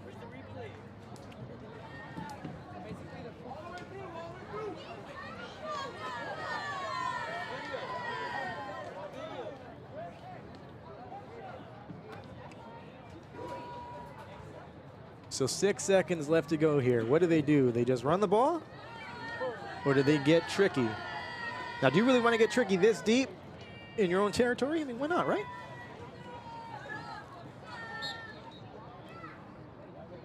I mean, if I was playing Madden, I would do something crazy here, but that's why I'm up here and I'm not on the sideline calling plays. Here you go, Ethan Wynn getting ready to take the snap. 4 wide receivers for the Matadors. Oh, he's going to look to pass. And he's going to air it out. He's got a man on the right side. Nothing. No flags. Clock's at zeros, and we're going to head into halftime. Tied 14-14 here at Bolsa Stadium. I am David Moore, and you are tuned into Garden Grove Unified School District Athletics High School Football Friday. We will be back with you in about 15 minutes or so. Until then, have fun.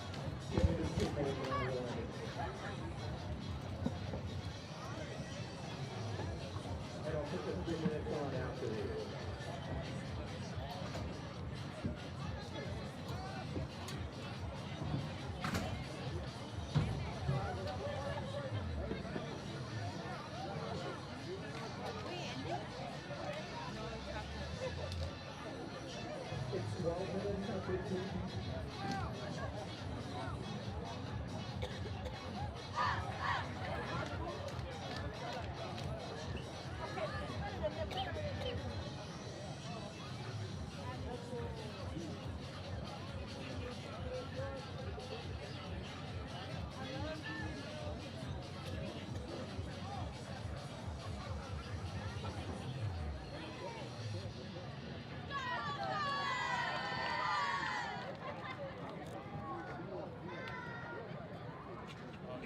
coming down or no?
Soda's $1, right? Soda's $1? Damn! Let's go back. You want water?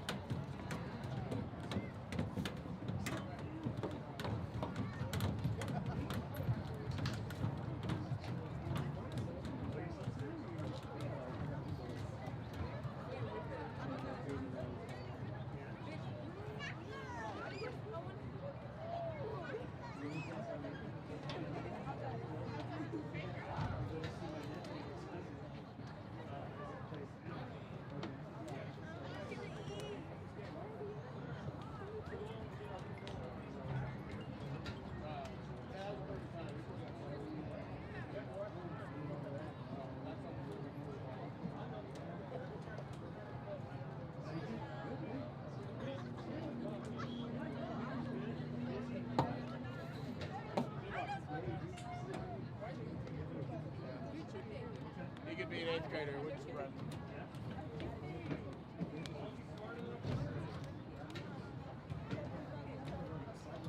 Tomorrow.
31-14.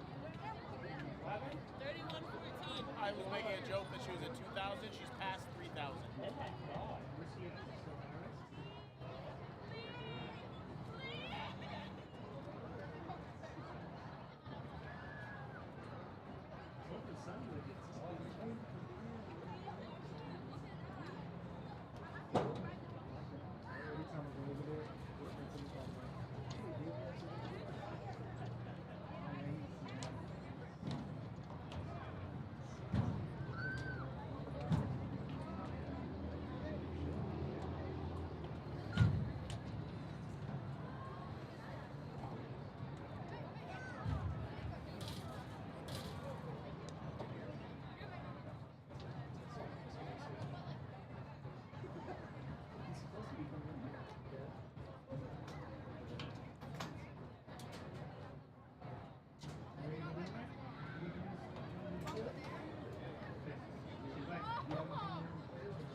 tonight's official attendance brought to us by the official announcers of Bolsa Grande High School. Tonight's official attendance stood at 9,944. Savanna and Bolsa Grande, thank you for your attention. How long do you want me to log on?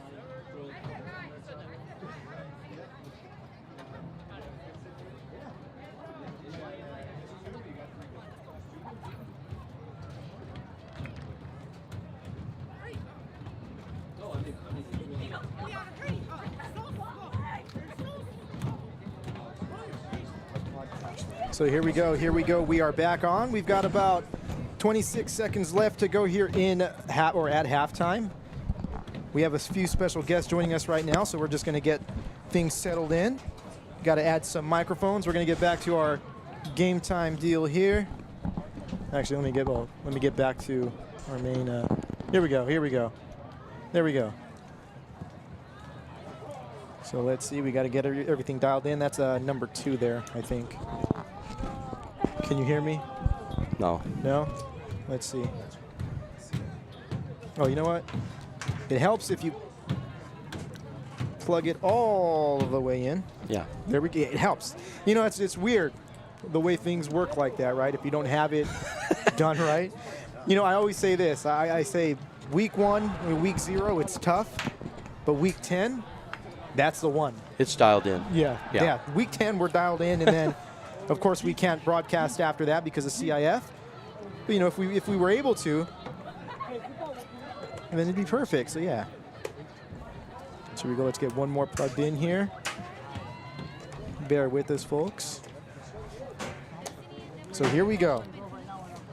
Now we are all dialed in. So here we go. So if you want to bring your chair, so actually let's get this chair. Our cameraman is right there. So here we go. We test the limits out here on the booth every now and then. So let's see what we got. Let's get this here. Dave, you plugged in? You good to go? Yeah, we good? We're good. All right, so here we go. We've got some guests here. Gentlemen, you want to introduce yourselves? So Dave, you're right here. Good, so go ahead and introduce yourselves, All gentlemen. right, yeah, this is Dave Amelli. I'm the District Athletic Director for Garden Grove Unified School District. Hey, everybody. This is Mike Willie. I'm the athletic director over at Savanna High School. So thanks for having me on, guys. Of course, this is the first time. This is it right here. Groundbreaking. First time we've actually had an outside guest here. So it's awesome. And you know, you were saying that you shared this out, which it makes sense. I mean, we've got a very Savannah-heavy chat right now. As you see there, it's go Savannah, woo, Savannah, Savannah strong, all that. And like I said, this is kind of what like you intended for, right? Yeah, of course. You're going to get mostly people who can't be here, and mostly people who can't be here is going to be like the away teams, and we welcome that. I made sure to say this is a very neutral We're unbiased, broadcast. yeah. You know, next week we're not going to be neutral. No. Garden Grove Pacifica. I'm going to lean heavy Pacifica. Actually, that's a hard one for me because I went to Rancho, but you got to pick the lesser of two evils. That's funny, man. Yeah. I went to Rancho too. I'm a Rancho alumni, but I was the baseball coach at Pacifica. He's got So I got a lot of ties. Garden There we Grove go. ties. Yeah. Oh, beautiful then. So it just makes sense. It's all coming together now. Yeah, I graduated from Rancho. I grew up at Rancho in the mid '90s. I learned to love the game of football at Rancho. So that's awesome. Yeah. No. So tell us a little bit about Savanna and just Savanna football and Savanna athletics in general. Well, Savanna, we're rebuilding. I was the coach for the last 4 years. We didn't have a coach, so I had to step in. And now we have Carl Agnew from Santa Fe Springs, really good coach, and we're like super excited to have him. He's running a really good program, and like I said, we're really excited to have him. So, Yeah, I'm sure David had mentioned this earlier, but yeah, Carl used to coach in our district. He coached at Los Amigos. Yep. Yeah, we know Carl and like him. Yep. Right on, yeah. I knew he had some good ties in Garden Grove, and played in the Garden Grove League in Los Amigos and Santa Fe, and came with some good experience. So we're lucky to have him. Yeah, that's awesome. I was just mentioning last year's quarterback, Ramirez. Yeah, Noah Ramirez. His dad is at Pacifica as the athletic attendant. Right, yeah, Mo. Mo took my spot. Mo, a Rancho graduate. Another too, Rancho so there guy, you go. yeah. It all ties in. Got to keep it in the neighborhood. Right? Yeah, I love it. Yeah, it's always good to have, those connections, Yeah. And I always joke around. With Dave, and it's like we talk about like the Anaheim schools, right? Like I'm a really competitive person, so like when I see the Anaheim schools like beating our schools, I'm just like, come on, you guys can't do that. Like seeing Loera like win the league championship, it's like it's a Garden Grove league. Like, how can we have an Anaheim team? But it's good. It's awesome to have that, those neighborhood kind of. And it's good for Loera to be in the Garden Grove League because it's right there. It's literally butted up against our boundaries as the Rebels get this kickoff here. Nice little return, a nice hit at the end there. Yeah, our districts are definitely similar to each other. We're kind of a neighboring, but kind of a brother sister relationship with our districts as well. We have a lot of similar students and situations, and we are more than happy to welcome any Anaheim Union schools. We're glad to be here. We're pretty envious of the facilities and the growth of this district. We see the lights going up on the baseball fields, the softball fields, and the technology you guys have here, the synthetic fields and stuff, and hope that Anaheim jumps on board with the same kind of support. Yeah, we were just talking about earlier, we go over where the teams play, and, having one campus stadium in a district that large, it's tough, right? And then having to share the city park as Savanna picks up the first down, it looks like there. And just all those schools sharing, one campus stadium. Yeah, Anaheim has a little tougher scheduling than us. They have 8 high schools between 2 stadiums. Yeah, right. We have 7 between 2. And then back in the day when Servite would sneak in to take Glover away, right? It's like, hey, come on now.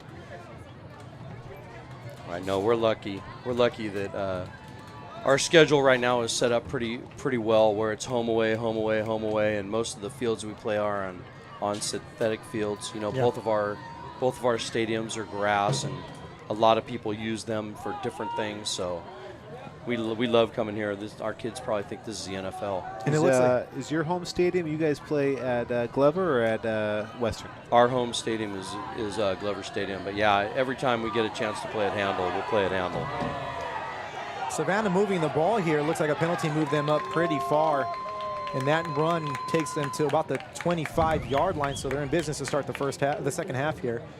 Yeah, definitely a little bit more wide open here after the first quarter. Kind of was dead for that first quarter. Yeah, the offense has picked it up there in the second quarter. Yeah, it's been a good game. I'm super happy that we're competitive right now. I know we're really young. We graduated a lot of talent, off of our team and went to the CIF playoffs and had a tougher schedule and had some injuries last year, so I didn't know how we were going to bounce back this year, but I'm really happy to see us compete. It's good. I was just mentioning earlier. So when Savannah won their championship in 1993, my cousin was on that Whittier Cardinal team, and he still talks about it to this day. So in 2017, Fred De Palma leads Catella to the title against Covina. My cousin Danny Urea was a running back on Covina, so Fred De Palma beat up my family in 2 CIF championship games. 2 different times, 4 different schools involved. So it's. And that's really why I love doing stuff like this, is to be able to find those little quirky little things that I can pull out. No, Fred's a great guy. When I first got over to Savannah, this is 29 years ago now, Fred was the coach, and boy, they just got done winning that CIF championship, and the school was still on a high for years. It's actually the last one we've won, too. And I haven't dropped this. So. I have a little cousin named Savannah. My grandparents used to live on Crescent in Gilbert. My aunt, when she was younger, loved the name Savannah. And about 20 years later, she had a daughter and named her Savannah. Wow. Yeah. With an H at the end. With the H at the end. She had to go the Georgia route. Yeah.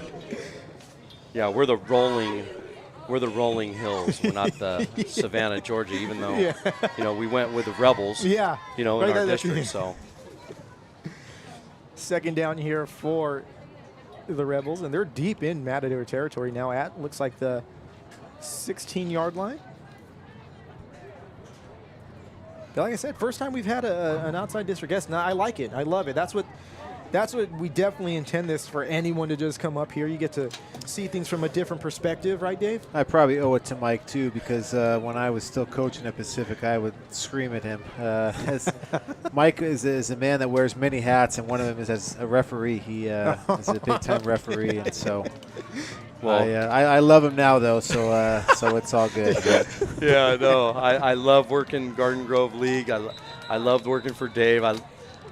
I don't think any adult likes getting yelled at, but in that, that's definitely a hat that's different for me when I go out there and referee. But I love basketball. I was a basketball and baseball player in high school, and I just love getting out there. And I still live in the neighborhood, so I love going to Pacifica and Rancho and all the schools. And if you make a bad call, Dave, you're gonna have to eat it. So no one's perfect. Let me tell you. We all grow up. I look back to when I was younger and go, man, what was that guy doing?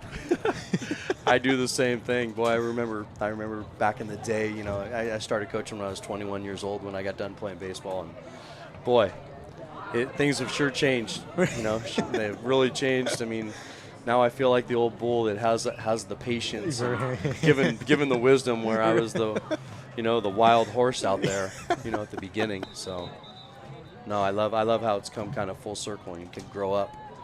Yeah. Well, that's good that, you're still in the neighborhood and, that you're still around the schools, and you bring that perspective into a lot of the students. And being at a school for so long, you can kind of pass everything that you kind of seen over the years on to students, and hope to keep those traditions alive. Right. Ooh.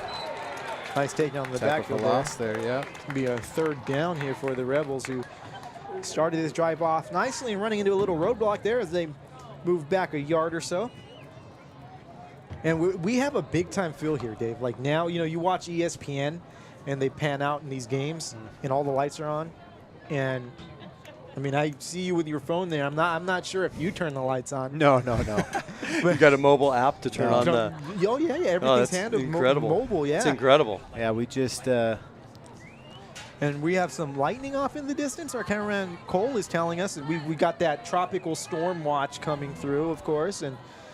Yeah, we'll call that. We're just turning on those lights out there. But yeah, the Bolsa's AD Scott Snyder wanted to get a test out of the other fields here at night. So yeah, we got softball right across from us, baseball over there. Their back soccer field and tennis, I think, are all on now. And you can see the baseball field here in the top right corner.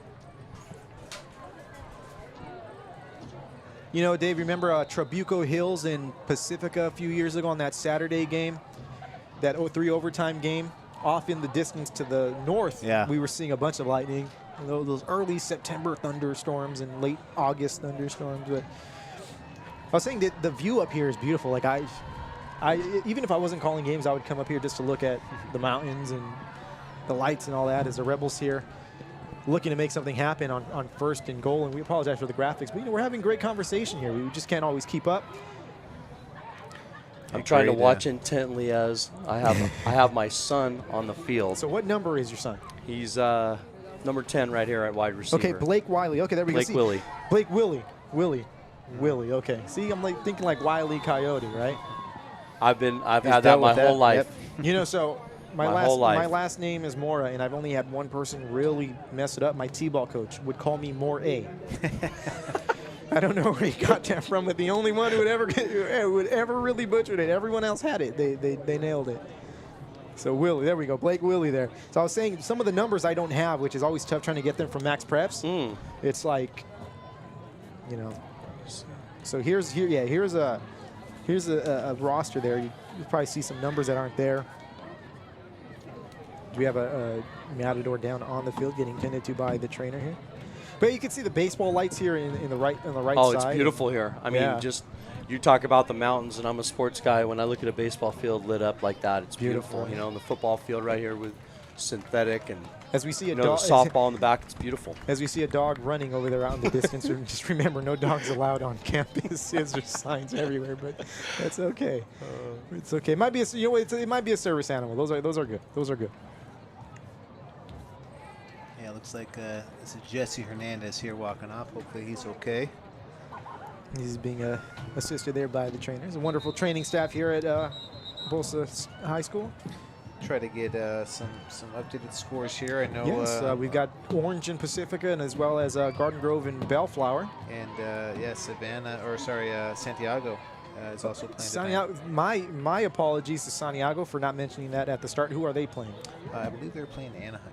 Oh, another. Oh, see, that's an interesting game for us because Yeah. we play Santiago in a non-league game, and Anaheim's in our league. I don't even know if Dave's told you so. We will be broadcasting that Santiago Savannah game. You have one more. Oh, as well. okay. Yeah, so that'll be our first Santiago game as we're doing a blitz here early in the season. We're doing all 7 schools in the first, I think, 4 weeks. So we've got a double header next week. Able to get 2 birds with 1 stone in that Garden Grove Pacifica game. Garden Grove Pacifica should be a good game. I have a feeling it should be, but I'm if I were a gambling man, which no one should ever gamble on high school sports. I'm just going to throw that out there right now. But if I were to have to give a score, I think that might be a 2-score win for the Argonauts. Oh, Yeah, okay. they're coming off a good year. Obviously, Pacifica with a new coach. There's some unknowns there on how they react and come out, but that's going to be a rivalry game. Oh yeah. They haven't done that for a couple years here, and now going back to it, they are definitely going to be on edge. Both of them wanting to kind of play for the pride of Garden Grove City. Oh yeah, yeah.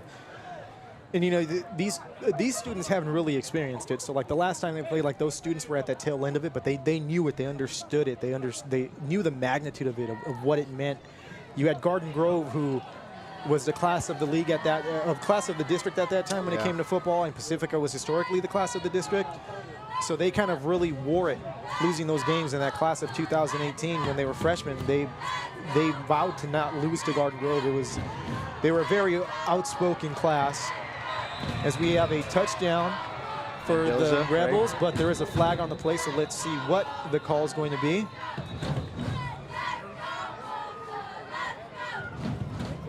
As the crowd's getting ramped up here, it's the loudest we've heard them tonight.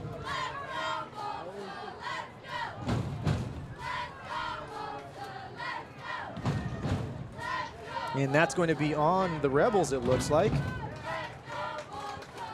So 4th and 3 now goes to 4th and it's a 10-yard penalty, so 4th and 13. Yeah. The tailback pushed our guy forward. We're not allowed to assist him into the end zone. Oh, you watched that Super Bowl last year. You would think you could be able to do that, right? You can do it if you're Reggie Bush, right? Yeah. A lot of things you can do in the NFL and in high school football you can't do. So like they're watching with a fine eye out here. Yeah, exactly. So here we go. We talked about it earlier. Not many schools have a field goal kicker, but Savanna seems to have themselves a very good one.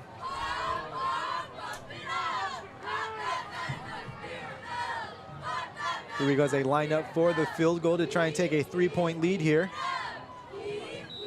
Kick is up, and just to the left, wide left. As a Florida State fan, it hurts me to see. It's going to be Matador football. Getting a quick score update. Looks like Pacifica is down to Orange, 30-8. Orange, obviously, a very, very top program still. And Orange losing quite a bit of players over the offseason, but still just able to. Still a very solid team. Getting one back in Hype Grand, so that that's a team that's kind of built themselves up from a kind of very low team. Not to be rude about it, but low. In the mid 2000s and early 2010s, and just building a solid program over there. Yeah. I think we're going to see a shift, though, and I know, Coach can attest to this when we go to the All Football League. We're going to have a lot more competitive equity. Oh, yeah. Schools like Orange and, Western in our league, they're going to probably have to play each other instead of playing some teams like what we're having. Beautiful run there by David Nguyen, who's back in the game. Yeah, I think that releaguing is going to actually turn out real well. Like Mike alluded to, you have schools like Orange and Western that are they are so much better in football than they are their other sports that it makes releaguing really difficult. But if you take football out of the equation, we really can find the right spot for a lot of teams. Yeah, I think Western's really benefited from two moves over the past few years, from the Empire into the Pac-4, into the Golden West Conference, and then inexplicably, after having good success, being moved into the Orange League. We talked about CIF as sometimes with the week 0, week 1 thing a little bit out there. I think that's one where it was really out there. As we have a flag on the play here. And that's going to be on the Rebels. This game's been a little chippy at times here between the two. And I'm sure you got two teams who really want to make their presence felt here. Week 0, first game. Yeah, week 0, it's always hard. The games are always sloppy. No matter what you do, it's something that you got to get used to playing, and the only way to do that is to play. Yeah, you've been hitting your teammates for the last few weeks. You finally get to hit someone who's not on your side, and maybe take it a little bit too far here, but. That looked like it was more talking, because Yeah. when they're getting up, so you never know what's said in that pile. But then when the referee gets in there, hears something inappropriate, and it's 15 yards. Oh yeah, you know, in the heat of the moment, it's hard to control those emotions. So Ethan Nguyen's been very slippery tonight as he eludes the rush and pitches it back. Oh wow! That was a nice looking play. I don't think they drew it up like that. No, I don't, and I don't think they'll draw it up again that way. Another flag comes we got out. another flag on the play. Yeah, Savanna's had constant pressure in the backfield all night. Very all of good. Bolsa's pass plays. Their line has been playing fantastically tonight. Offensive line too. It looks like they've got losses on rushes, and it's 2-3 yards. Yeah. Looks like Bolsa, though, I mean, to counter that, has ran a few screen plays and kind of exposed the line for rushing in there. I know a couple of big gains that they've had doing that, so hopefully our linebackers at Savanna are, holding tight there. It's a good, very well coached game. Coach is making the necessary adjustments to Yeah, it is. to get things going for their squads here.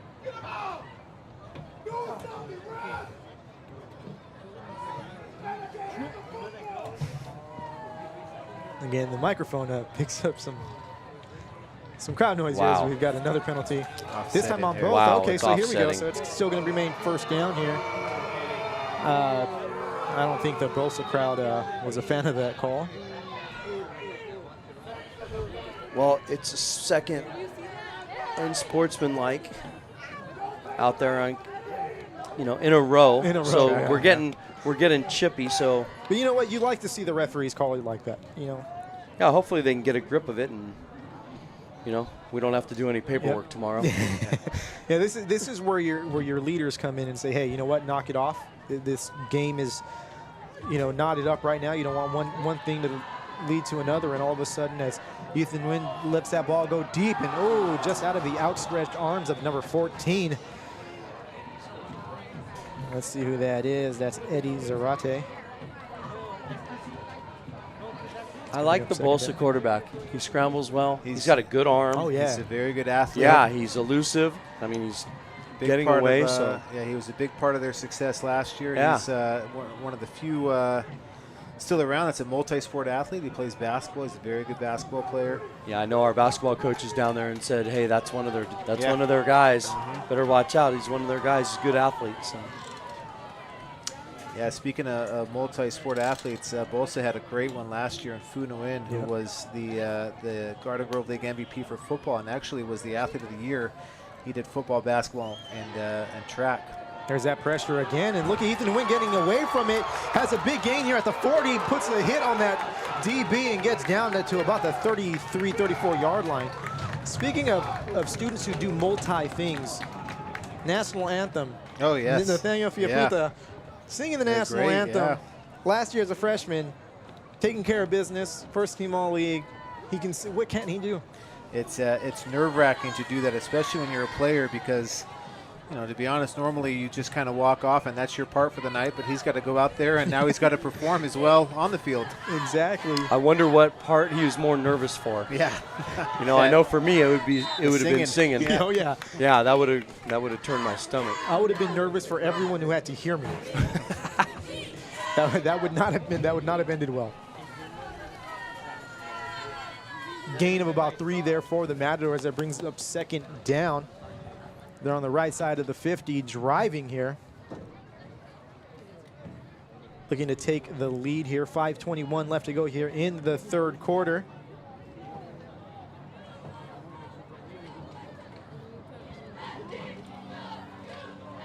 Week 0 here on Garden Grove Unified School District Athletics High School Football Friday. We got a long season ahead and excited to get back to it.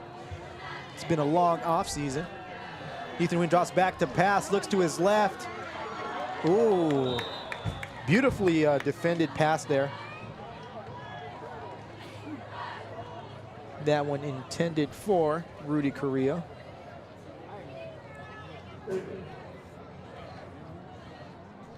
So we talked about Bolsa ending that long playoff drought, and they're not going to catch anyone by surprise this year. They're going to get everyone's best shot. Yeah, I talked to Coach Acosta about that earlier about, yeah, they can't sneak up on people. They're going to have a big target. They're not going to surprise anyone. We also talked about the Garden Grove League. It's probably more wide open than it's ever been. You've got anyone can beat anyone. Well, yeah, as we talked about last year, you had Rancho, who tied for the league championship, lost to La Quinta, who ended up coming in last place, and so that's a league of heavy parity for sure. Yeah, that's good parity right there. That penalty is going to go against the Rebels. It's going to bring up third down and about 2. All right, looking at some score updates here. Look like it's Orange. Orange 38, Pacifica 8. So Orange is starting to pull away in that one, and it looks like Garden Grove is down 15-13 to Bellflower. That's a little bit surprising to me for them to be down to Bellflower. Well, I figure. Bellflower had a tremendous year last year. They lost in the CIF finals. Oh, okay. So they've had some bounce back years, huh? Bellflower's a solid team now. So, and you know they've got to fight for attention with Mayfair, you know, with Bosco right there in their backyard. So it's going to be a first down there for the Matadors. Try to see if I can get a Santiago update here.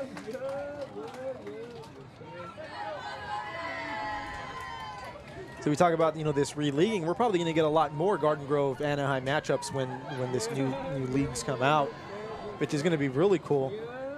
Yeah. Did you see the configuration of that? I haven't seen it. Super conference, 15 teams. It's a marriage between. Ooh, that's going to be a touchdown for the Matadors, barring any flags. And they're going to take themselves the lead here. Let's see if we can get that replay up to give you a look at what just happened. Nice little pass and catch there. We're probably going to get a lot more Garden Grove Anaheim matchups when this new leagues come out, which is going to be a really feature that we finally got to work here on the broadcast. Did you see the configuration? I haven't seen it. Super conference, 15 teams. It's a see just a nice little pass over to the corner, and we didn't get the end of it. We got it too soon, but that's a great feature. I'll tell you what. Give David Morris some technology, and he can use it. We're trying to figure. I almost had to go to the print shop today to learn that technology to get some stuff printed. But you know, if it's got a power button, I'll try to figure it out. We'll stumble into success at some point. Oh, as that kick is blocked. That could be big. I know that could be a big play right there. Yeah. This might be a game where the last team that has the ball wins, and that 1 point could make a difference. 4 minutes and 34 seconds left to go here in the third quarter. Looking at their score update here. Looks like Santiago is up on Anaheim 14-12 at halftime. Oh, that's a nice game there. I think we're going to see a lot of that. Yep. A lot of those close games. These kids are, you know, they're built the same. They're all tough kids. They're all grinders, and it's going to be some good football over these next few years.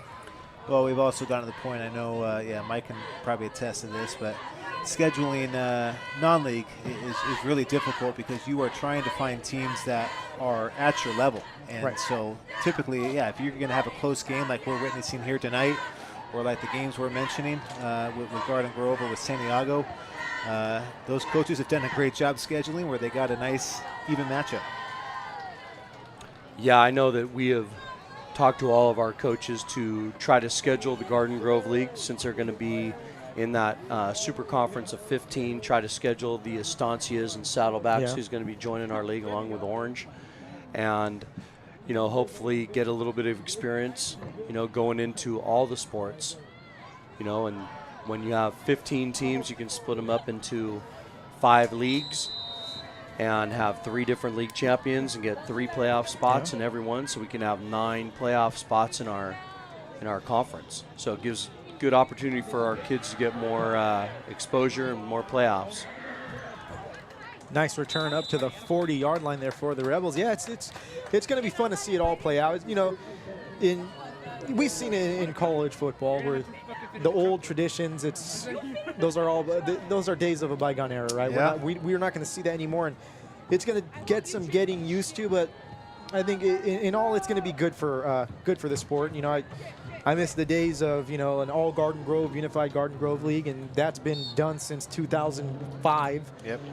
You know, it's just the way that things are kind of working out now, and you know, you miss those traditional rivalries like the Garden Grove Rancho matchup. Like we haven't had that in a few years, and that's why it's good to see Pacifica, you know, reigniting that one with Garden Grove. And yeah, I hope that continues. To be honest, I've had some discussions as the district AD about how we can try to preserve that with the new leagues and see if there's some stuff that we can structure to kind of keep the rivalries and the familiarity between our schools. Especially, you know, the La Quinta Bolsa matchup. That's a huge. You know, the Santiago Los Amigos, and you really don't want to lose those. That's something that when the season is over, you'll know the realigning that's going to happen next year. And if they immediately start to schedule and see that, you know, hey, Bolsa's not going to play this year against La Quinta in league, let's schedule a non-league game and make it happen. Yeah. And we would love that. We get two teams, one game. It'd be perfect. Nice pass break up there by number 22. Yeah, with these new leagues too, December 1st is I think their target date of when they want to try to have all the data in and try to be able to make those leagues from there. So yeah, technically everybody in Orange County is in a conference now for football, and they'll make those leagues again hopefully early December. Yeah, I think after they see how everybody does, they can kind of align them. I know it's a big tiered structure, you know, that doesn't include the Trinity League. Right. You know, so you have those 4 really good teams probably in Division I, and they're probably going to stay there. They've been perennial powers, the Los Alamidoses and La Habras Mission Viejos and other world. You know, and now Yorba Linda is in the mix. You know, speaking of Los Al, Western stepping up to play Los Al is huge. Yeah. Huge. I that's mean, weird. Right when you said that, we both pulled out our phones. Yeah, you know, you're right, because that's going to be an interesting thing, you know. And I just have it now. It's halftime. Steve Fryer just sent an update. 28-13, Los Al. And which you know is what? actually closer than I would have you thought. know That's closer than I think, too, but Western is really, really good. Yeah, and that's they even tone it down in our league, and they're all mismatched. And you I'm know, sure, we had Lightning last year, and that was probably a good thing. And you know, and I'm sure those kids were so pumped up to play them, because I'm sure they hear, you know, oh, Los Al, and you know, especially in their area, Cypress this and Cypress that, and I'm sure they wanted to go out there and prove a point. And I mean, hanging with them like that, that's awesome. Rebels going for it on 4th down and getting it. Yeah, I don't think that's going to be counted as a loss. It's going to be a 1st down there for the Rebels. You know, it kind of reminds me, you know, La Mirada scheduling Servite in modern day the same season. I mean, everyone would think, hey, I'm sure if some of the lower Trinity League teams had their choice, they wouldn't schedule both of those teams in the same season, let alone La Mirada doing it. But the kids loved it. You know, they want a chance to prove themselves against those teams that they hear over and over again. Those are also the teams that if you rise up and have good games, it really catches the eye of some college recruiters too. Oh yeah. You know, because those are a lot of D1 kids in those programs. Yeah, a different set of exposure. Savannah with a nice little run here. Yeah, I'd say Savannah's line is getting a great push. Yep, really they've been great all night. Yeah, I think Bolsa's started to blitz a little bit more to try to counteract that. Yeah, hopefully our guys will not shoot each other in the foot here. You know, we were down by the end zone there and had that penalty, and then 2 unsportsmanlikes that went against us, and then they get a touchdown. This was, you know, a 14 or 13 now point swing because of that. So hopefully we can move the ball a little bit.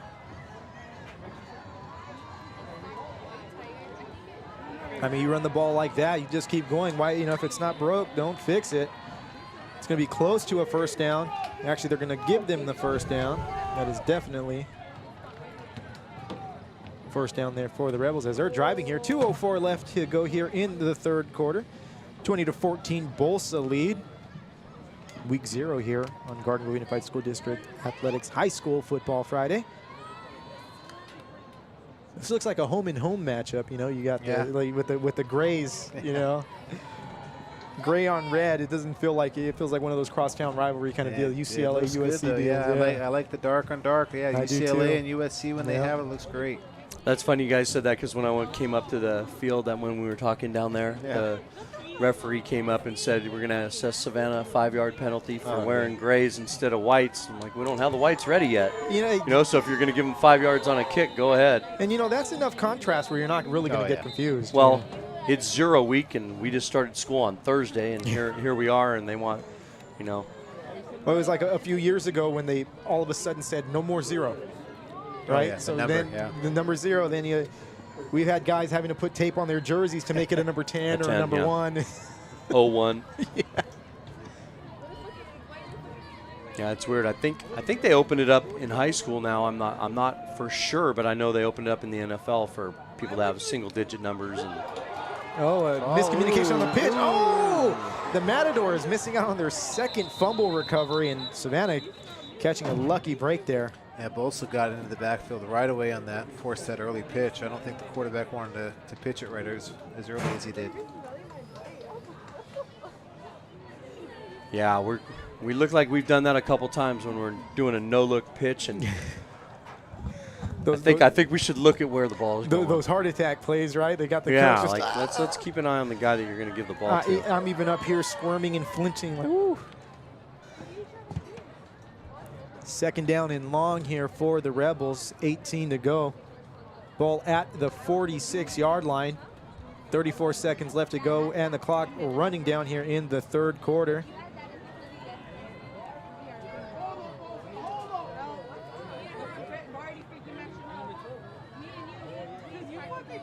Quarterback takes the snap, drops back to pass, looks to his right, feels the pressure, and gets taken down in the backfield. Guess who it was? Yep. Number 55, Nathaniel Fiaputa on the sack. So Matador defense really stepping up here on this drive. Yeah, Savanna at this point now in a third and forever, obviously. They just need to get back some field position, try to flip the field, make sure Bolsa is starting their next possession deep in their own territory. This is I call it third and Raiders. Yeah. And that's the end of the third quarter here at Bolsa Stadium. The Matadors leading 20-14. The Rebels now facing a third and very long. I'm not even going to attempt to do that math. They did it for me. That's 30 forever. Yeah, that is forever right there. When it gets up close to my age, that's just a little bit too much. I think we'll stay for the end of this drive here, but I think we'll come down. I know Mike's probably got some fourth quarter action to get down with his team, and we're going to do the same, but always a pleasure here. Yeah, no, I appreciate you guys having me on. Of course, yeah. Want to give a little shout out to all the Savanna people out there. Thanks for logging in. Mr. Pooley, our principal, did a great job of putting this on our Aries communication, and thank you for John that. Hogenkamp on the Rebel TV, and Erica Yee puts it out there on our master calendar. So hopefully our parents enjoyed this, and really appreciate you guys putting this on for everybody. No, of course, yeah, we welcome it. I love it as a communications guy. Getting it out there, the more the merrier, and we don't limit it just to our fans or our schools. We want everyone to enjoy this, and this is just as much a showcase for Savanna as it is for our Bolsa athletes. And again, as we mentioned, Savanna will be back on our broadcast again against Santiago. Yep. Well, this is a great setup you guys have. It looks like we're in the Big 10, or the Big 12, or what, the Big 20 now? Big 30, yeah. Tomorrow they'll add 4 more I would have schools. said Pac-12, but, well, that's gone. UCLA is going to go all the way to Clemson or whatever they're going to do, to go play a football game, but it's all good. So Savanna now 3rd and 30. Let's see if they can pick up some yards. Pass out to the right side. Gain of maybe 6 yards on that play. It's going to bring up 4th down. Yeah, again, I think that's smart. Just try to get a chunk of yards back, and you're going to punt anyways, but try to pin down Bolsa in their own territory. Yeah, and now they're punting from about the, 44-yard line or so, maybe a little deeper than that, but that's going to get them pinned to at least, inside the 30 or 20 if they get a nice punt going here. Yeah. You just rely on your defense, and the defense has been playing pretty well. Both defenses have been doing a fantastic job here.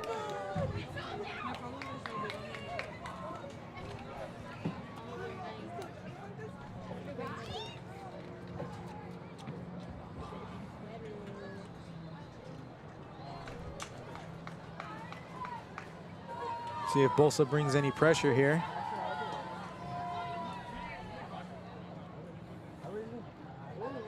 Ooh, just got that punt off. That's a beautiful punt. Yeah, that might. Oh, that's a good one. Let's see fielded if we at the can. 7-yard line. We got to get a stop. Takes it out to the left side. That was a great punt there for the Rebels. Bolsa's pinned inside their 20-yard line. Yeah, and obviously the Savanna would have liked to keep the ball there and get it, but this is a good alternative for them. Oh, yeah. Right. They're really going to make the Matadors work for this one. And 11:38 left to go here. Still plenty of ball game left to go. And gentlemen, I know you want to get down the sideline. I appreciate you. Thank you, Mike. Thanks. Thank you. Thanks for having me. Invitations open. If you're at Garden Grove in a few weeks, feel free to come on up. We'll have the headset ready for you. Dave, you're always welcome. Pop in and out. Yeah, that's fun. We can start a new career. Might have to beat Mike down now. Now he's going to want to go the whole game here. Yeah, let's go. Let's go. Mike, give me an excuse to not be on the field. Mike, I'll send you our whole schedule if you just want to come on. Oh, yeah. Let me know. Hey, Garden Grove guy, I'll be here. I got nothing to do on Friday night. Let me know. Hey, there we go. All right. We'll see thanks you guys again later. for having me, you guys. Of course. Great setup here. Thank you. I want to give one more shout out here. Connor, right? Cole. Give one more shout out to Cole, Bolsa Grande, football player who's helping us out here on the camera. He is doing an awesome job. Doing a fantastic job. All right, guys. Thank you. Thank you very much. Ethan Wynn drops back to pass, looks to his right. Off the hands of, it looks like a number 14, Luis Bustamante.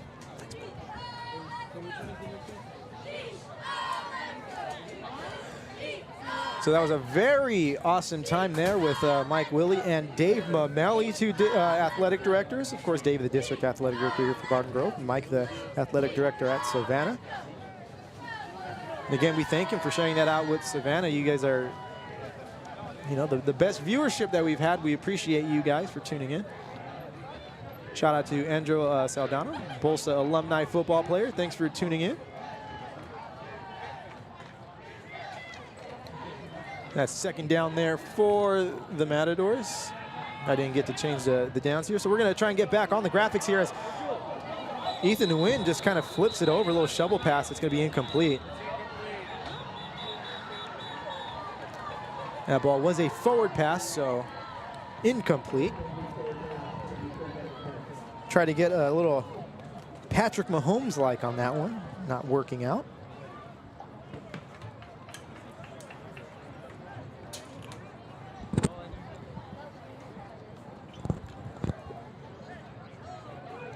Going to stop the clock with 11:23 to go here in the fourth quarter. Matadors holding on to a 6-point lead here. Miss extra point notwithstanding. We've got third down now. Ethan Wynn drops back to pass, looks to his left, feels the pressure, tries to run it, runs into his own player. Nice little hit there. And he felt that, so we're going to have an injury timeout right now.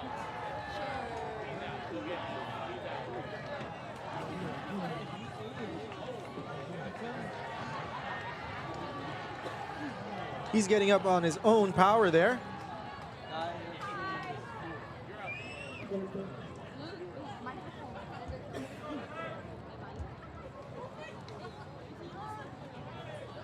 It's going to be fourth down when this all settles down.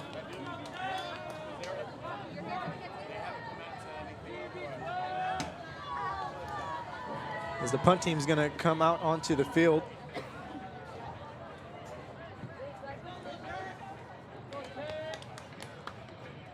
So Savanna getting a nice punt after their last possession, pinning Bolsa pretty deep. The Rebel defense coming out and holding Bolsa down. So now Bolsa giving the ball right back, and Savanna looking to get back into this game here.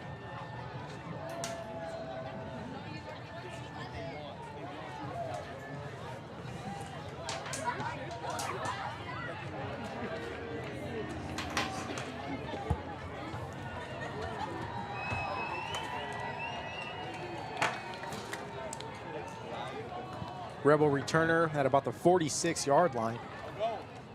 Punt is up, doesn't go that far, lands at the Bolsa 49.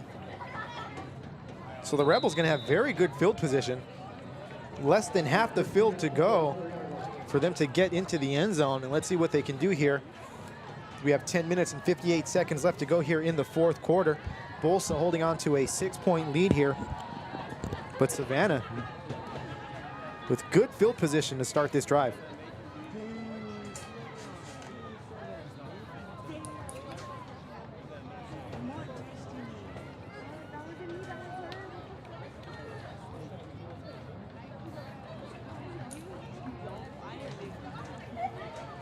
Here we go, Matadors getting up to the line of scrimmage.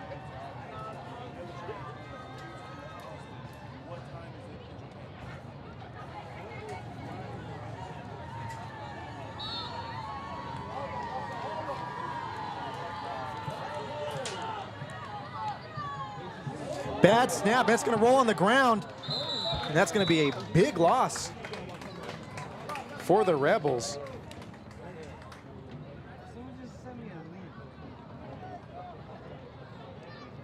It's gonna bring up second down. And again, the Rebels getting themselves into some long to-go situations here, and it's gonna be 2nd and 22. So they were in good field position, but this kind of knocks them back, so tough break. But you know what, it could have been worse. They did not lose that ball. They've been really good about holding on to the ball, aside from that one interception.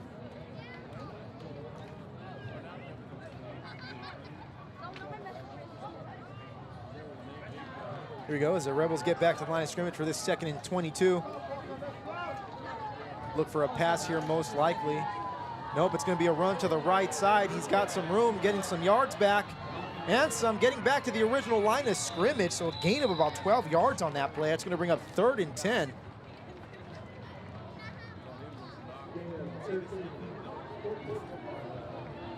Actually calling it a gain of 13.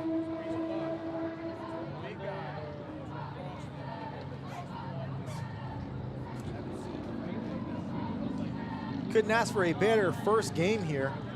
It's a close battle here. It's probably going to go down to the last minutes. As Dave mentioned earlier, it's probably going to be the team who has the ball last who's going to win this game, as we have 9 minutes and 21 seconds and counting here in the fourth quarter. Something to think about. The Rebels have no timeouts left. Another bad snap, and it's on the ground again. Tough break again for the Rebels, who every time it looks like they're taking a step forward, they take 2 steps back, and that's going to bring up a 4th down. It's going to bring up about 4th and 16 here. But let's see what they decide to do. It looks like they're going to be punting the ball.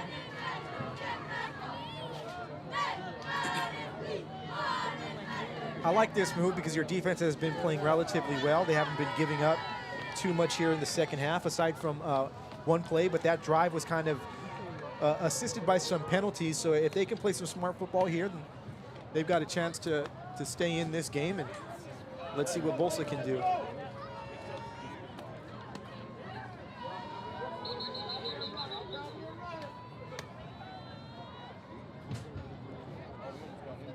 Looks like we've got timeout Savanna. Oh, it said they had 0 timeouts left on the scoreboard, but I suppose they probably have more than that. They were able to call that timeout. They're going to talk things over.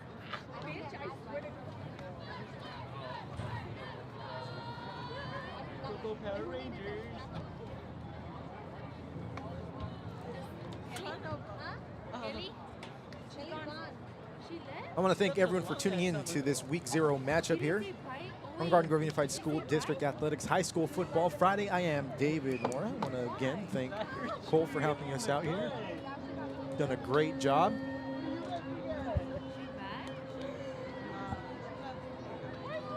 Again, we will be back here, not here, we will be back next week live from Mansour Stadium, where we will be covering Garden Grove and Pacifica.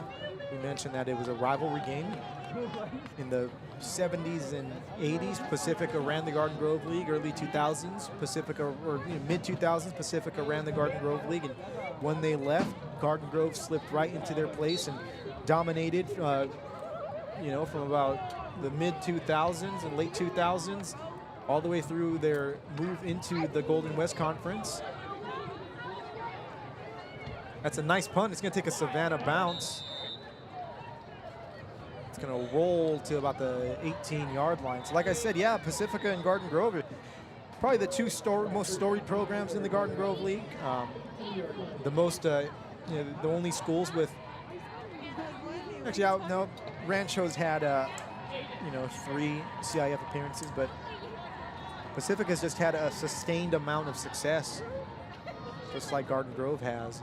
It's going to be good to see that matchup kind of get set up again.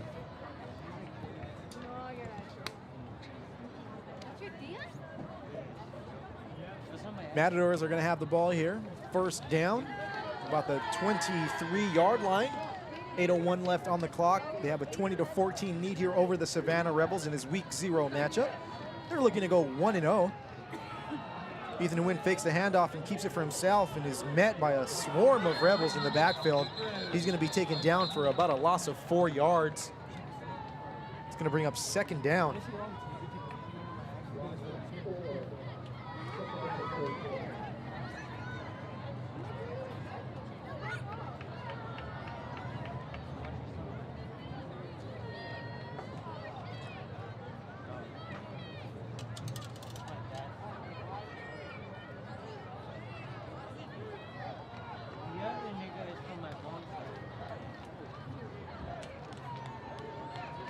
Snap, Ethan Nguyen looks to pass, feels the pressure, rolls out to his right, lets that one go over the middle.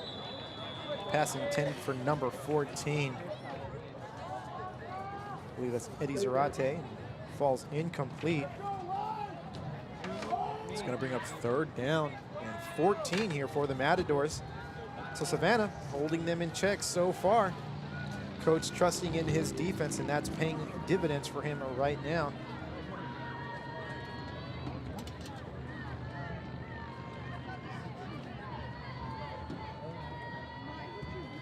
So let's see if the Matadors can pick up this first down and extend this lead and give themselves some breathing room, as there's 7 minutes and 14 seconds left to go here in the fourth quarter. Matador in motion. Nguyen takes a snap, rolls out to his right, looks to pass, gets a nice pass block there by Nguyen. That's a complete pass and a first down for the Matadors.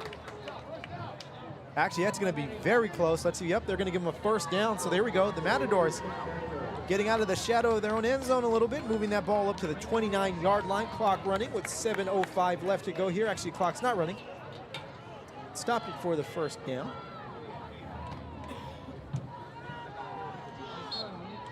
But that's a 1st and 10 there for the Matadors.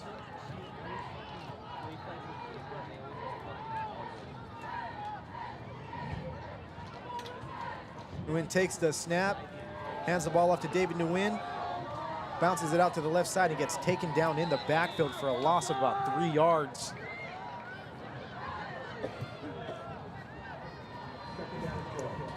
It's going to bring up second down and 12.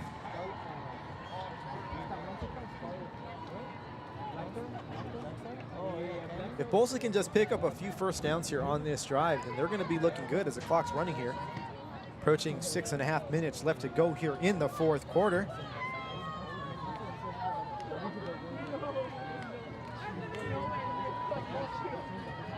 Ethan Nguyen takes the snap, drops back, looks to pass, steps up in the pocket. Nope, bounces it out to the left, decides to keep it. He's got a first down and some at the 45, the 50, at the 45, and taken down at about the 44-yard line. That's going to be another first down there for the Matadors, and they're in business now on the right side of the 50. Clock stops for that first down. But we've got a flag on the play, and let's see what the call is.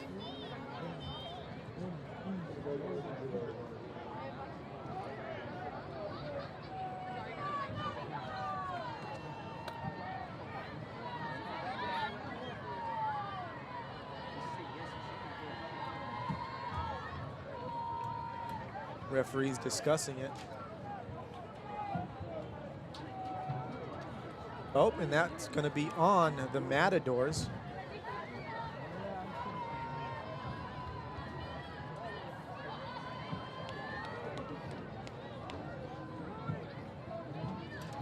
Looks like that's going to bring up it's a spot foul, so it's still going to be their ball. They're not going to redo the down or anything, and it's going to be taken back to about the 35-yard line, so a 15-yard penalty. Actually, it's not a 15-yard penalty. That's a penalty that takes them from about the 45-yard line back to the 25 or 35. Math, again, not my strong suit. Second down here for Matadors.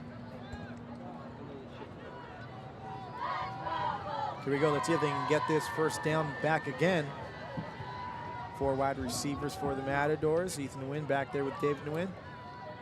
David Nguyen goes into motion to the right side, or to the left side, fakes a screen. Ethan tries to keep it and gets nowhere. It's going to bring up third down for the Matadors. It's like maybe a loss of 1 on the play. 3rd and 6. Again, the clock's still running here. So they've updated the scoreboard, and the Rebels have 2 timeouts. So they don't have 0, they've got 2 timeouts. So that changes a lot of things. They don't really have to be too urgent here. They can let Bolsa take their time, and they're hoping to get the ball back here. Bolsa hoping to get a first down.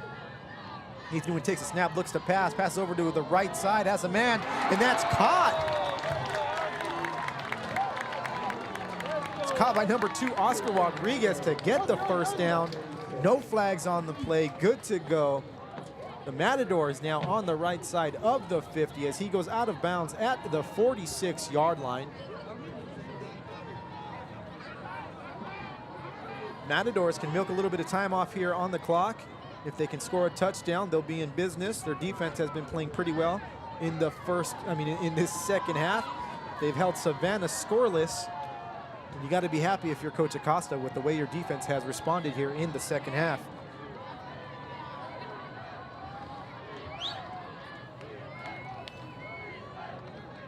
Ethan Nguyen getting ready to take the snap.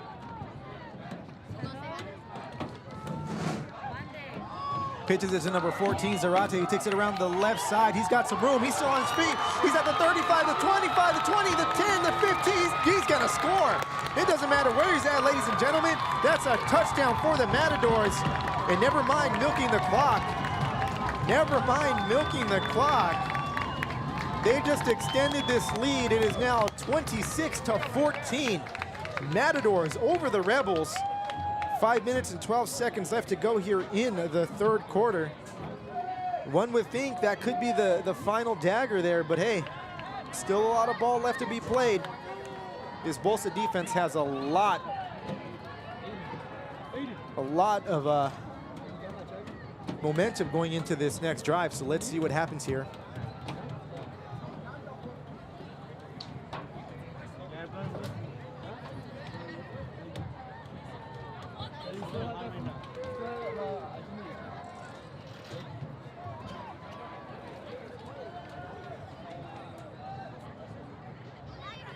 If the Matadors can get this PAT, the kick is up. And that kick is good, so here we go, 27-14.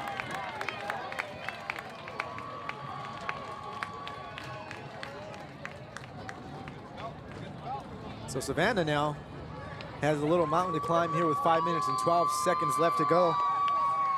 That's still plenty of time to get 2 scores.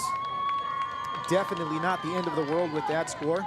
but with the way that this Bolsa defense has been playing and the way with the way the Savanna offense has been playing, you kind of feel like the momentum and the edge has to go to the Matadors.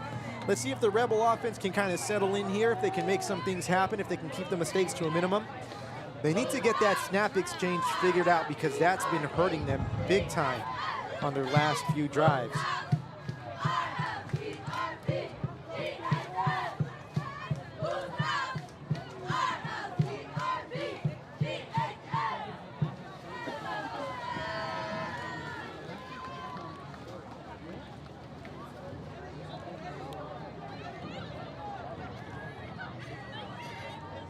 And it looks like that's number 22 kicking for the Matadors, Uriel Estrada, getting the nod of approval from Cole here. He's been helping me sound smart up here.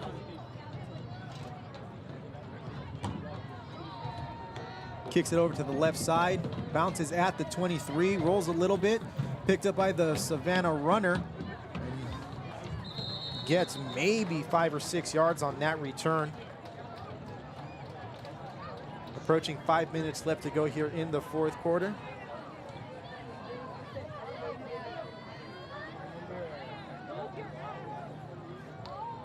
(27-14). Matadors leading the Rebels here. Week 0 matchup. You are tuned into Garden Grove Unified School District Athletics High School Football Friday. Next week, we've got High School Football Friday on a Thursday and a Friday, which is exciting.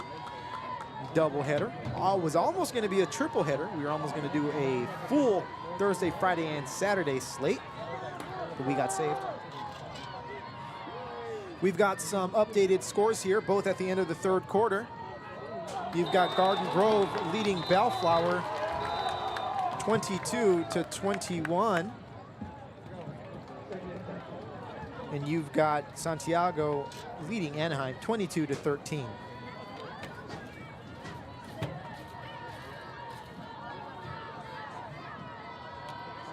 going to be second down for the Rebels. Now just looking, I haven't been really, keeping up with Bellflower, but just kind of seeing that score. If you haven't been keeping up with Bellflower, you would think that maybe Garden Grove struggling a little bit, but Dave kind of setting it straight that Bellflower is not too shabby these days, so Grove having a tough game there. Rebel handoff goes for about 4 yards. It's going to bring up third down. The key right now for both teams is play smart football. No free yards, no ill-timed penalties. Keep it clean, especially if you're Bolsa. You're trying to keep this lead. You're trying to hold this Rebel offense kind of back. Don't give them free yards. Don't give them momentum. Just play smart football. Keep your head in the game. And for the Rebels, you kind of want to just hit on all cylinders now. You haven't really done so since the first half, and if any time, it's now. Clock's at 4:14. It's kind of starting to get dire here.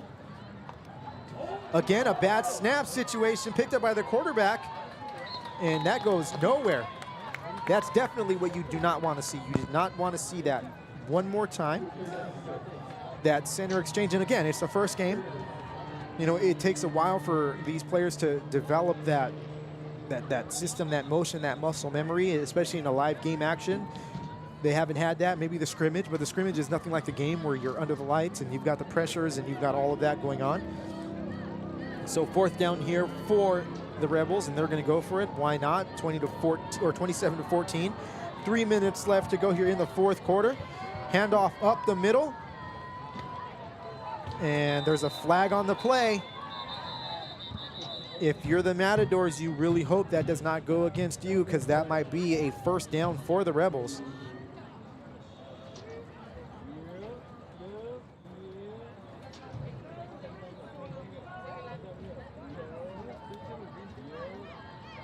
And that's going to be on the Matadors' face mask. Automatic first down.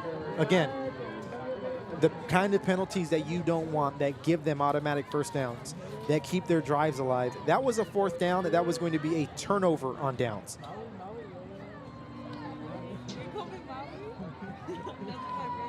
And instead of being Matador football at the Rebel 30-yard line, it's first down Savanna at the Bolsa, or at their own 49-yard line, but still extends this drive.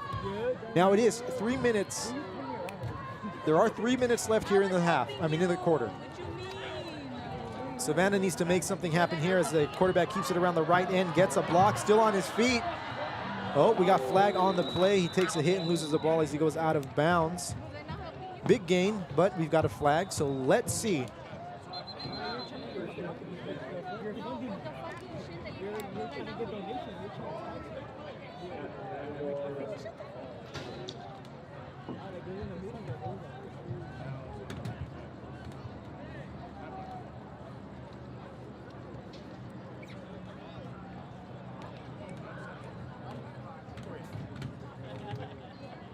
So again, clock stopped and a flag on the play, so let's see what the call is.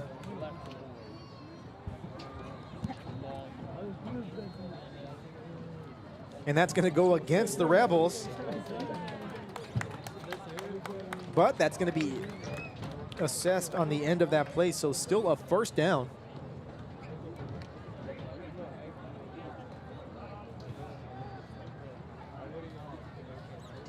Again, we heard earlier from the ADs that the high school game is officiated a lot different. So it's not the same rules that we're accustomed to watching college football or the NFL, so things are done a little bit differently. So this is taken back. It's actually going to be second down and about 8. Or is it going to be, or not 8, 2. I'm sorry.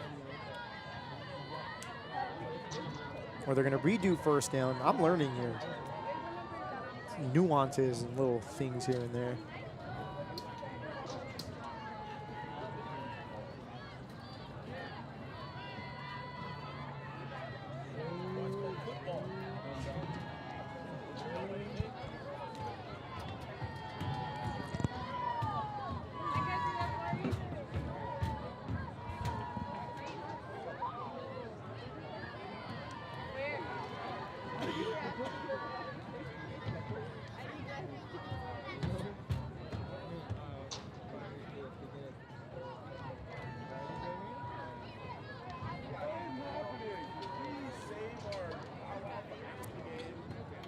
Referee is taking a mighty long time to sort this one out. Having a little powwow there on the field.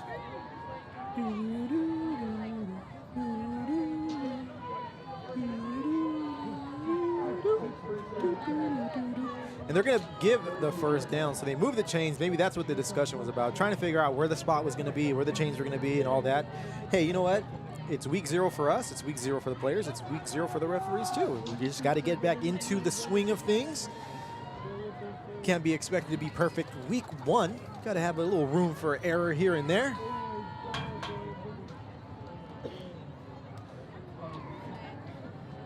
Rebels with a nice little drive here, aided by some penalties.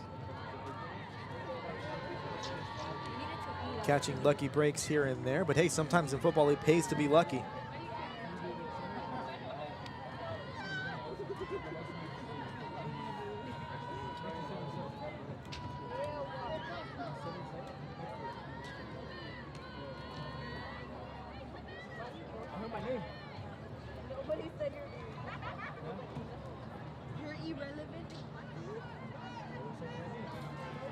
Okay, it looks like they're moving the chains back.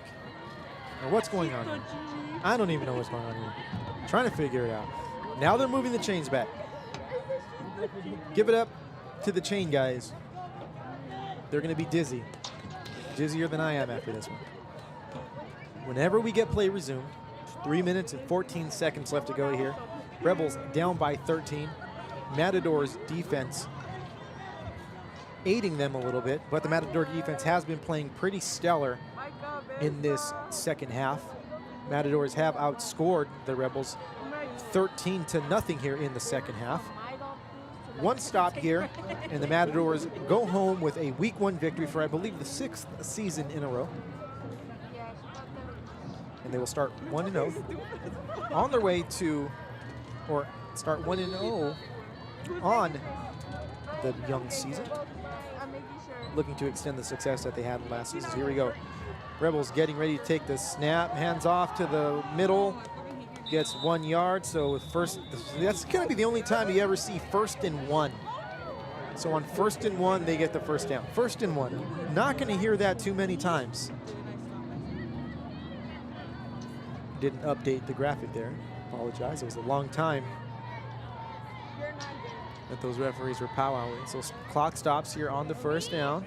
They haven't moved the chains yet, so they're going to have to do that at some point. Referees one more time talking about something.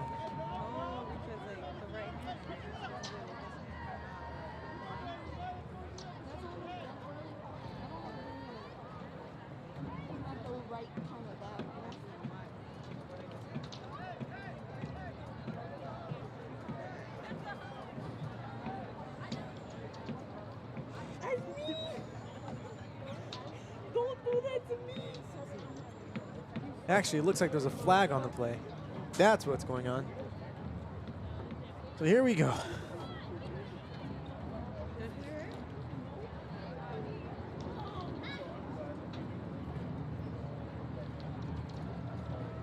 Get on that way. Oh. So a little bit of discussion. Don't know what's going on.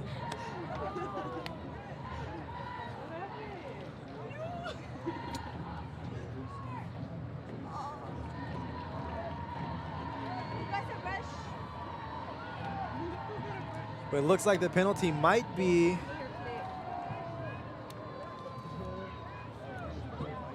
personal foul against the Matadors. Personal foul against the Rebels.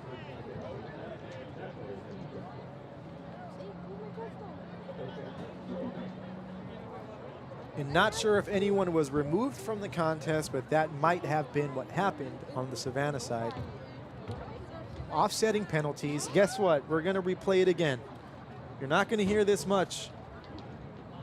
1st and 1. First down, 1 yard to go. High school football, folks. It's the twilight zone. But hey, we have a tropical storm warning in California, so stranger things have happened. 3 minutes and 7 seconds. The longest 3 minutes and 7 seconds that we are going to experience here if things keep playing out the way they've been playing out in the last 5 minutes or so. Still trying to figure things out. Referees chatting it up.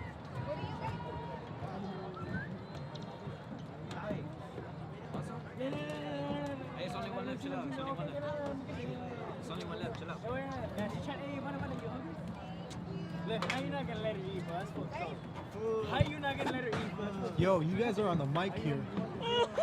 So watch your language for me. I would appreciate it. Can you watch your language for me? That's what the fuck he mentioned. So here we go. We're going to get started again. So now it's 1st and 10. Don't even know what's going on anymore. Savanna, 1st and 10, 40-yard line. 3 minutes and 7 seconds left to go. Savanna drops back to pass, throws it out to the right, complete to number 5. Gets about 9 yards. That pass completed to Jake Dorsey. It's going to bring up 2nd down and about 1 yard.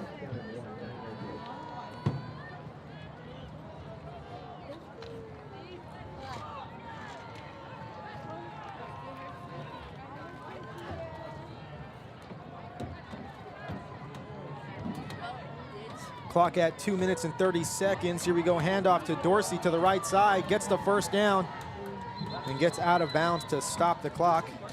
It's gonna be first down for the Rebels.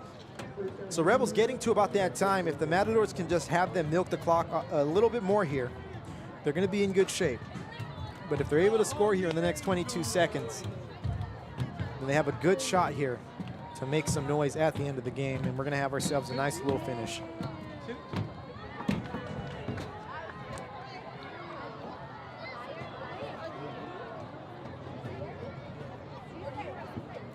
Go Rebels getting ready.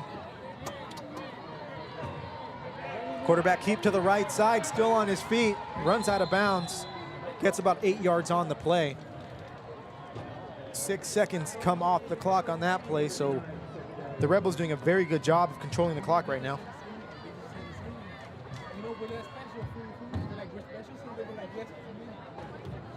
Hi.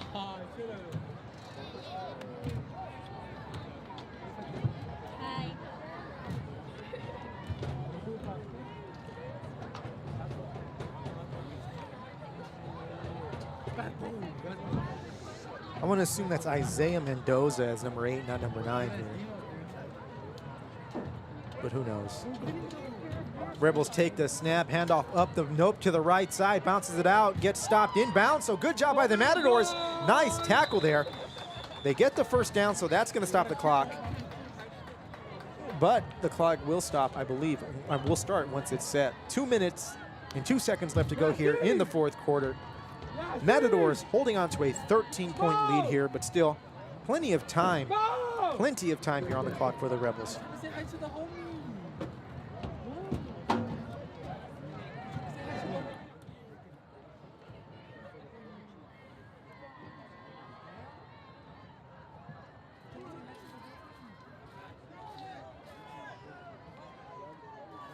Rebels now getting up to the huddle. So I guess clock does not run.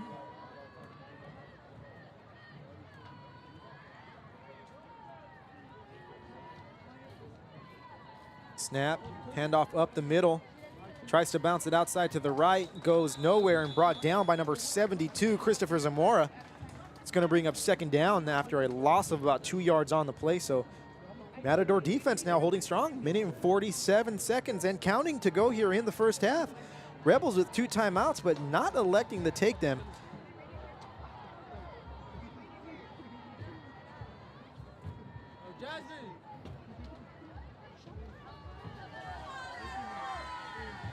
The game clock shows 3rd and 12, but 2nd and 12.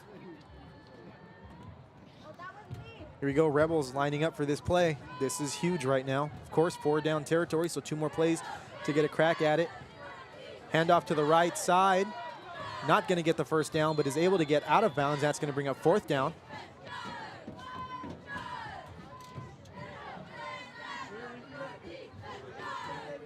I don't know how well I accidentally hit the button to give 1 point to the Rebels, so let me see if I can take that down. No.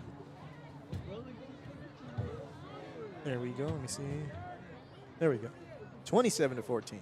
Had to fix the scoreboard there. So 4th and 5, 1 minute and 11 seconds left to go here. 4th down for the Rebels. They don't have to score. It's 4th and 5 here. They can still get a first down without scoring a touchdown to see if they can get a little bit closer in this ball game.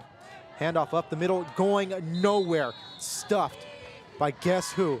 Number 55, Nathaniel Fiaputa, ending this game theoretically, as it is now, or is it now 4th down? What is going on here? So the game, the chain gang, it has me confused. That wasn't 4th down. The chain gang was confused. Now it's 4th. Again, everyone's in early form. The referees, the chain gang, the clock guy, me. 'Tis the world of amateur broadcasting here. Nevertheless, you're tuned into Garden Grove Unified School District Athletics High School Football Friday. Bolsa Grande holding on to a 13-point lead over the Savanna Rebels. 55 seconds left to go here in the game. Savanna, still plenty of time. They could theoretically score a touchdown, get the onside kick, and, you know, take some chances to get to the end zone.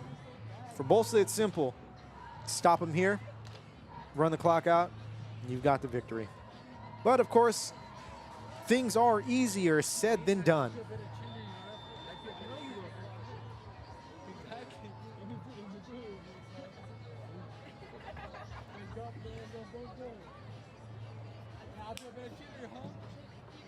Okay, so the real 4th down.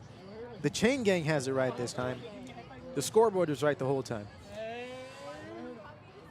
Got to learn who to follow and who not to follow, folks. So here we go. One last shot for the Rebels here on this drive. Let's see if they can make it happen. Shotgun formation. Quarterback takes the snap, drops back to pass, passes over to the right side, has a man open. Beautiful pass. Oh, and there's a flag on the play. I don't know if I would agree with that call, but I am not down there. That looked like a clean play, but it looks like it's going to be a 1st and goal for the Rebels. 49 seconds left to go. That was huge. I don't know if I would be able to make that call there, but still a very well defended pass. Don't know how much different you could do it there if you're a player and if you're a coach. What you would say to do different there. But the Rebels still have life here.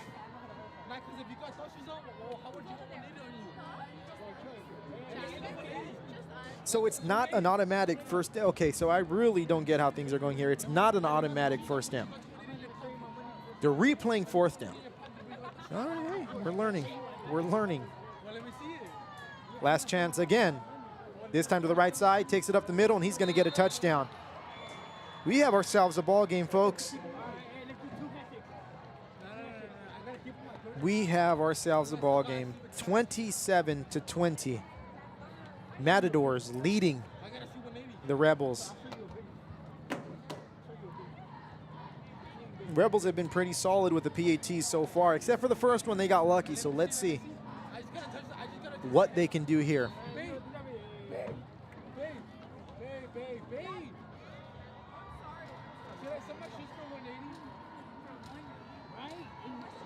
Kick is up. That kick is good.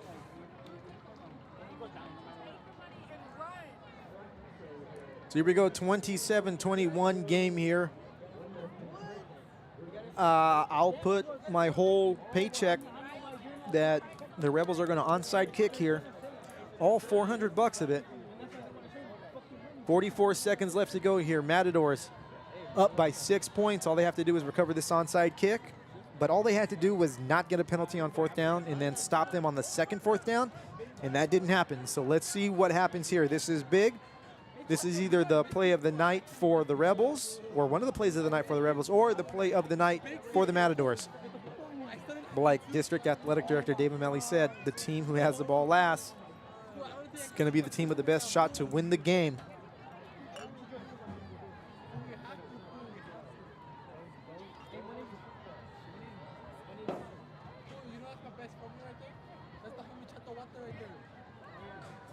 Here we go as the Matadors get ready to field this kickoff.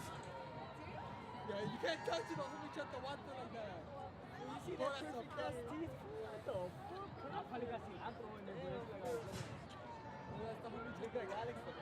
My ring came in.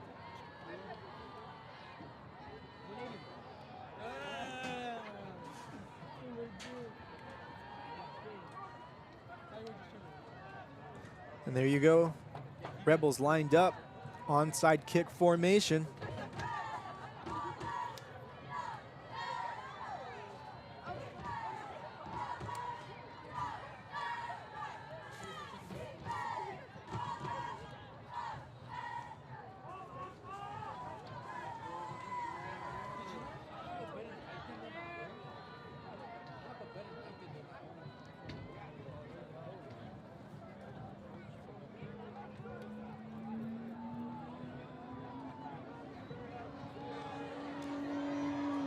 The referee with a flag in his hand before the play even starts. I don't know what's going on here. You see there in the bottom left of your screen.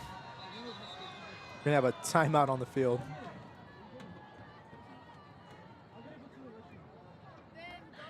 Referee's talking about something here. Done a lot of talking tonight.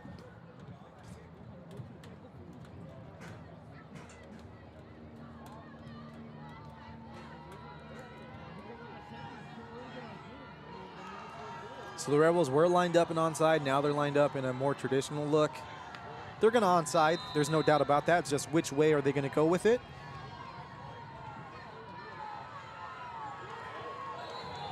That ball recovered by the Matadors.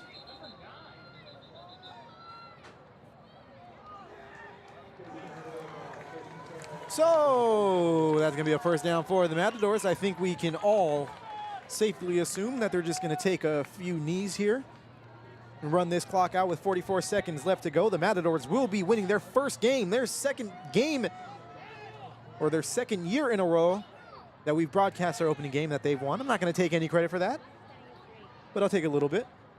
It's all right, Cole, if I take a little bit of credit, right? I'm a good luck charm. There we go. We'll say that. Matador is going to end this day, will end this night with a 27-21 victory over the Rebels, unless something crazy happens here. But we saw a 1st and 1, so yeah, I don't know. Anything can happen, I guess.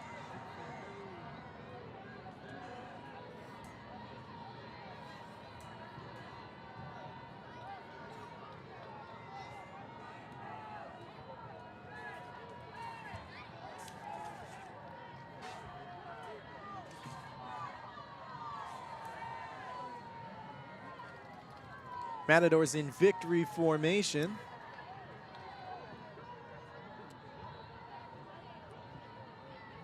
And there's the knee. Probably have to run one more. But congratulations to the Matadors for starting this season off 1-0. And once again, stay tuned. Next week, we will be covering Garden Grove and Pacifica and one more game. I can't think of it right now. I apologize for that. I believe it might.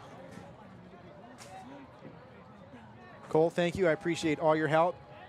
I wish you a good recovery. I hope you play next week, and we'll see you later on in this season while you're on the field. And that's it. That's a final here from Bolsa Stadium. I don't have my final graphic here, but hey, it's over. That's it. Bolsa with the victory here. They're going to start this season 1-0. Rebels start their season 0-1, but we'll see them in a few weeks as they take on Santiago. Until next time, I thank you all for tuning in. Rebel fans, you were amazing. We appreciate you. You are welcome back anytime. And until next time, I am David Mora. This has been Garden Grove Unified School District Athletics presents High School Football Friday. See you soon.